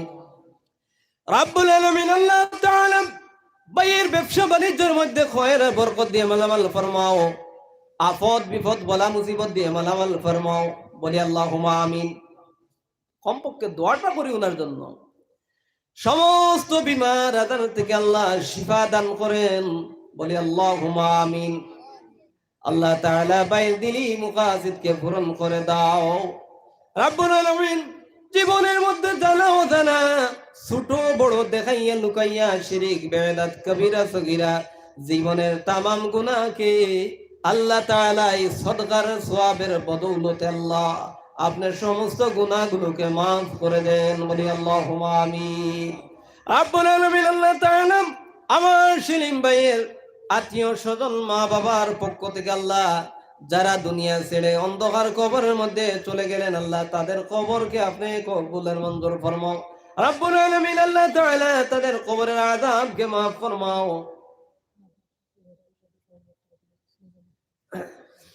মাশাআল্লাহ, মাশাআল্লাহ।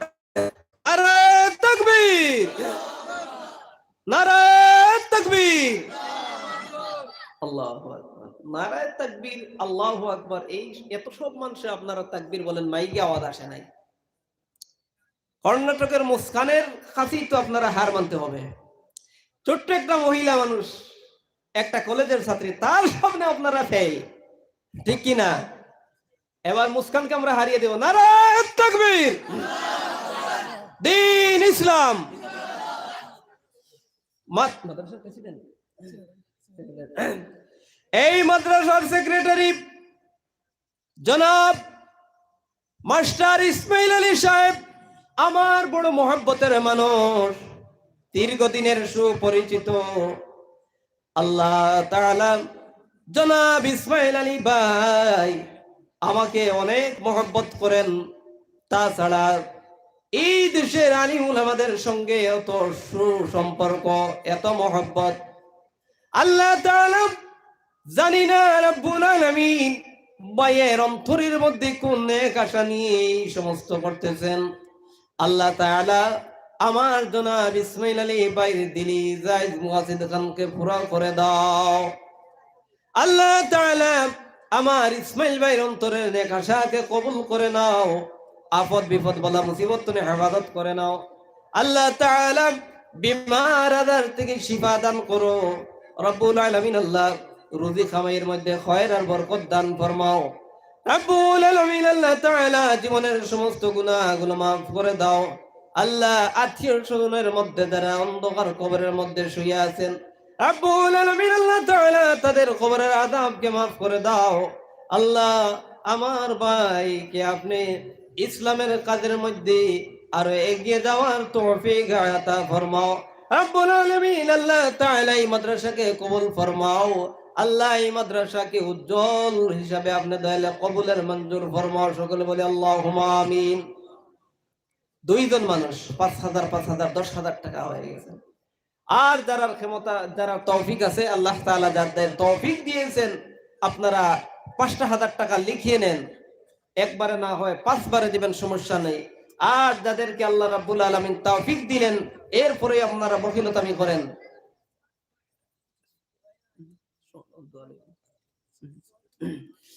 তো আমার ভাই, এখন শেষ পর্যায়ে আমি আপনাদের কাছে চাবো 1,000 টাকা কে দিবেন। অনেক হয়তো অপেক্ষায় থাকতে পারেন যে হুজুর আর একটু কমান, আর একটু হুজুর যখন নিচে দিয়ে আসবেন তখন দেব। 1,000 টাকা আছেন কেউ দেনেওয়ালা? 1,000 টাকা দেনেওয়ালা কেউ আছেন? 1,000 টাকা কে দিবেন? দাঁড়িয়ে বলেন যে হুজুর আমি 1,000 টাকা দিব। এমন আল্লাহর কোনো বান্দা থাকলে বলেন যে আমি 1,000 টাকা দিব। যদি সম্ভব না হয় আমার পরে অন্য হুজুর আছেন, ওনার হাতে দিবেন। এখন আমি চাচ্ছি 500 টাকা কে দিবেন, নগদ 500 টাকা কে দিবেন। আল্লাহর কোন বান্দা আছেন আল্লাহর কোরআনের সাথে সুসম্পর্ক করতে চান, আল্লাহর এই কোরআন কিয়ামত পর্যন্ত কঠিন ময়দানে আপনার সঙ্গে, আপনার সামনে গিয়ে সুপারিশ করবে আপনার জন্য, এমন কোন বান্দা চান? 500 টাকা আছেন এমন আল্লাহর কোন মহব্বতের বান্দা? 500 টাকা। যদি তাও সম্ভব না হয় 200 টাকা নগদ কে দিবেন বলেন? আমি চাই 100 টাকা, 200 টাকা, 50 টাকা, 20 টাকা, 10 টাকা আল্লাহর বান্দারা যারা আছেন সামনে এসে আপনারা এই বাক্সর মধ্যে আপনারা দান করেন। এখন দরুদ পড়ি, আল্লাহুম্মা সাল্লি আলা সাইয়্যিদিনা মাওলানা মুহাম্মদ ওয়া আলা আলি সাইয়্যিদিনা মাওলানা মুহাম্মদ। কোরআন মোদের মাতার মুকুট, কোরআন মোদের সংবিধান, কোরআন মোদের মাতার মুকুট, কোরআন মোদের সংবিধান। কোরআনের বিধান না মানিলে পরকালে জাহান্নাম। আল্লাহুম্মা সাল্লি আলা সাইয়্যিদিনা মাওলানা। মাশাআল্লাহ মাশাআল্লাহ। জনাব সমীর উদ্দিন ভাই 500 টাকা আল্লাহ কবুল করেন, মঞ্জুর করেন। ভাইয়ের দিলি মুকাসিদকে পূরণ করেন, অন্তরের নেক আশাকে কবুল করেন। আল্লাহ তাআলা আপনার যে সকল বান্দারা রব্বুল আলামিন আল্লাহ অন্তরের মধ্যে নেক আশা নিয়ে দান করতেছেন, আল্লাহ তাদের দিলি জায়েজ মুয়াসিদকে পূরণ করেন। আল্লাহুম্মা আমিন। কত টাকা কত পয়সাও কারণে চলে যায়, আল্লাহর রাস্তায় দান করিলে মুসিবতে পাওয়া যায়। জনাব সারিমুল ভাই 150 টাকা আল্লাহ কবুল করেন, মঞ্জুর করেন, অন্তরের আশাকে পূরণ করেন, জীবনের সমস্ত গুনাহগুলো মাফ করেন। আরো এক বাচ্চা 50 টাকা আল্লাহ কবুল করো, মঞ্জুর করো, অন্তরের আশাকে কবুল করো, নাও পূরণ করে দাও রব্বুল আলামিন। আল্লাহ তাআলা আপদ বিপদ বলা মুসিবত থেকে হেফাজত করে নাও। আল্লাহ অন্তরের আশাকে কবুলের মঞ্জুর ফরমাও। দান করিলে মাল বাড়িবে, নেকির পাল্লা হয়ে বাড়ি। সুহান জারিয়া সুহান সাদিয়া 100 টাকা আল্লাহ কবুল করো, মঞ্জুর করো। রব্বুল আলামিন জানি না কার অন্তরের মধ্যে কোন আশা নিয়ে কোন আকাঙ্ক্ষা নিয়ে আল্লাহ তোমার রসুলের দরসগাহ মাদ্রাসার মধ্যে সদকা খয়রাত করতেছেন, আল্লাহ কবুল করে নাও, মঞ্জুর করে নাও। সকলে বলি আল্লাহুম্মা আমিন। দান করিলে মাল বাড়িবে, নেকির পাল্লা হয় বাড়ি, বেশি বেশি দান করিলে জান্নাতে হয় ঘরবাড়ি। আল্লাহ ইউটিউবার একজন ভাই 100 টাকা আল্লাহ কবুল করো, মঞ্জুর করো। রব্বুল আলামিন আল্লাহ ভাইয়ের দিলি মুকাসিদকে পূরণ করে নাও। আল্লাহ আরেকজন ভাই 100 টাকা আল্লাহ কবুল করো, মঞ্জুর করো। আফত বিপদ বলা মুসিবত থেকে হেফাজত করে নাও রব্বুল আলামিন। আল্লাহ অন্তরের নেক তামান্নাকে কবুল করে নাও। সকলে বলে আল্লাহুম্মা আমিন।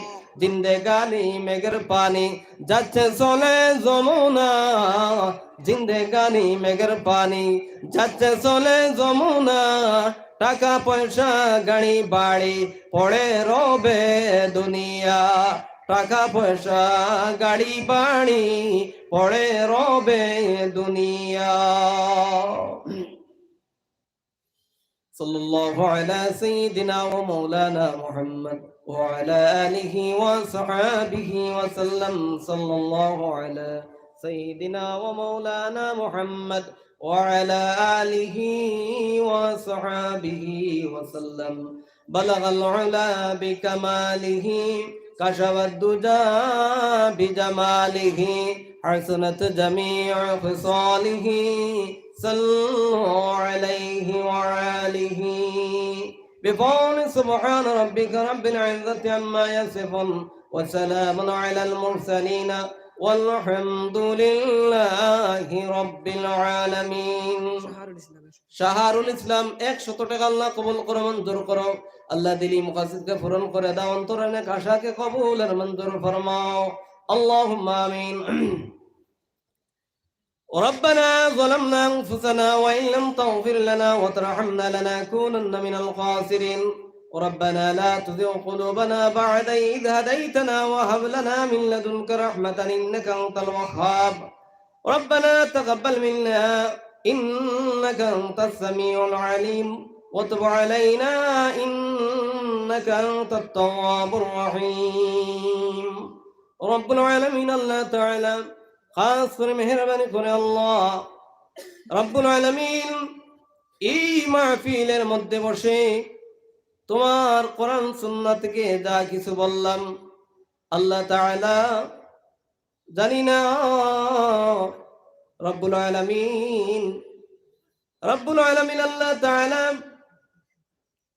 এই মজলিসের মধ্যে কার মা দুনিয়া ছেড়ে অন্ধকার কবরের মধ্যে গেছেন, কার বাবা দুনিয়া ছেড়ে অন্ধকার কবরের মধ্যে গেছেন, আল্লাহ রব্বুল আলামিন আল্লাহ তাআলা আমরা যারা হাত বাড়াইলাম কারো মা নাই, কারো বাবা নাই, কারো বাপ আছেন মা নাই, কারো মা আছেন ভাই নাই।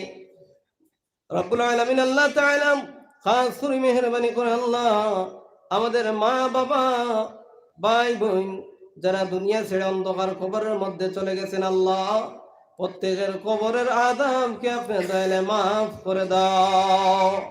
রব্বুল আলামিন আল্লাহ তাআলা এই মাহফিলকে আয়োজন করতে গিয়ে যারা টাকা দিলেন, পয়সা দিলেন, শ্রম বুদ্ধি দিয়ে যারা এই মাহফিলকে সফল করে তুললেন আল্লাহ তাআলা তোমার দরবারে এই মেহনতি ভাইদের পক্ষ থেকে আল্লাহ তোমার দরবারে তাদেরকে সাথে করে নিয়ে আল্লাহ তোমার দরবারে দুটি হাত উত্তোলন করলাম। আল্লাহ আমার এই ভাইদের রব্বুল আলামিন মেহনতকে আপনি কঠিন মুসিবতের সময় নাজাতের উসিলা বানিয়ে নাও। আল্লাহ তাআলা জীবনের সমস্ত গুনাহ জানা অজানা শিরক বেদাত কবিরা সগীরা तमाम জিন্দেগীর গুনাহগুলোকে মাফ করে দাও রব্বুল আলামিন। আল্লাহ জানি না গো মালিক কোন সময়ে কোন জায়গার মধ্যে কিভাবে আজরাইল এসে আমাদের রূহ কবজ করে নিয়ে যাবে। আল্লাহ তাআলা রব্বুল আলামিন বড় বড় অ্যাক্সিডেন্ট দিয়ে মওত দিও না আল্লাহ, বড় বড় বেমার দিয়ে মওত দিও না আল্লাহ তাআলা, ডাকাতের হাতে মওত দিও না, দুশমনের হাতে মওত দিও না আল্লাহ তাআলা। যে সময় আমাদের হায়াত শেষ হয়ে যাবে সোনার নবীজির চেহারা আনোয়ার আমাদের চোখের সামনে নিয়ে রব্বুল আলামিন আল্লাহ জবানের দিকে উচ্চারণ করে নিও কালিমা লা ইলাহা ইল্লাল্লাহ মুহাম্মাদুর রাসূলুল্লাহ। আল্লাহ তাআলা এই দুনিয়ার মধ্যে রব্বুল আলামিন আল্লাহ যে কাজ করলে আপনার আপনার হাবিব কো সারা দিও আল্লাহ তাআলা এই কাজের উপর আপনি আমাদের প্রত্যেককে কায়েম আর দায়েম হওয়ার তৌফিক দান ফরমাও। আল্লাহ তাআলা শয়তানের ওয়াসওয়াসের মধ্যে পড়ে অনেক গুনাহ করে ফেলছি, আখিরাতকে বরবাদ করে ফেলছি। রব্বুল আলামিন আল্লাহ তাআলা শয়তানের ওয়াসওয়াস থেকে বেঁচে থাকার তৌফিক দান ফরমাও। আল্লাহ তাআলা এই তুতারবন্দ এলাকার প্রত্যেক মুমিন মুমিনাতকে কবুলের মঞ্জুর ফরমাও। আল্লাহ যারা হাত বাড়াইলো অনেক মা বোন আছে আল্লাহ বাড়ি থেকে আমিন আমিন বলতেছে। রব্বুল আলামিন আল্লাহ তাআলা প্রত্যেক মা বোনদেরকে কবুলের মঞ্জুর ফরমাও। আল্লাহ যারা অসুস্থ আছেন আল্লাহ সুস্থতা দান করে দাও, যারা অভাবী আছে অভাবকে দূর করে দাও, যারা করদি আছে করদ মারো তৌফিক দান করে দাও। আল্লাহ আপদ বিপদ বলা মুসিবত থেকে সবাইকে হেফাজত করে নাও।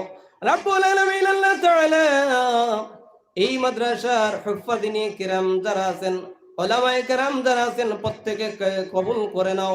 আল্লাহ প্রত্যেকের মেহনতকে আপনি দয়াল কবুল করে নাও। রব্বুল আলামিন আল্লাহ এলাকার প্রত্যেক মুসলমানকে এই মাদ্রাসার সাথে সুসম্পর্ক গঠন করে দাও। আল্লাহ প্রত্যেক ছাত্র ছাত্রীকে আল্লাহ আপনি কবুলের মঞ্জুর ফরমাও। খাস করে মেহেরবানি করে আল্লাহ আমার বড় ভাই জনাব ইসমাইল আলী সাহেব আল্লাহ উনার দিলি মুকাসিদকে পূরণ করে দাও। আল্লাহ উনার মেহনতকে কবুল করে নাও। রব্বুল আলামিন আল্লাহ তাআলা উনার মেহনতকে কিয়ামতের কঠিন ময়দানে নাজাতের উসিলা হিসাবে কবুল করে নিও। রব্বুল আলামিন আল্লাহ শেষ ফরিয়াদ আমার মাও দুনিয়ার মধ্যে নাই বাবাও নাই আল্লাহ জানি না গো মালিক কবরের মধ্যে তাদের কোন হালত। আল্লাহ তাআলা দুনিয়ার মধ্যে আমাদের মার বাবা যে রকম মহব্বত করে কষ্ট করে আমাদেরকে লালিত পালিত করে দুনিয়ার জমিন ছেড়ে অন্ধকার কবরের মধ্যে গেছেন। আল্লাহ তাদের পক্ষ থেকে তোমার দরবারে আমরা ফরিয়াদ করতেছি রব্বুল আলামিন আল্লাহ আমাদের মা এবং বাবাকে আপনি দয়াল মাওলায়ে কারীম এইভাবে মায়ার নজর কান দিয়ে কবরের মধ্যে রেখে নিও। ওয়াসাল্লাল্লাহু তাআলা আলা খাইরিল খালকি আলিহি ওয়া আসহাবিহি আজমাইন আমিন বিরহমাতিকা ইয়া আরহামার রাহিমিন। আসসালামু আলাইকুম ওয়া রাহমাতুল্লাহি ওয়া বারাকাতুহু।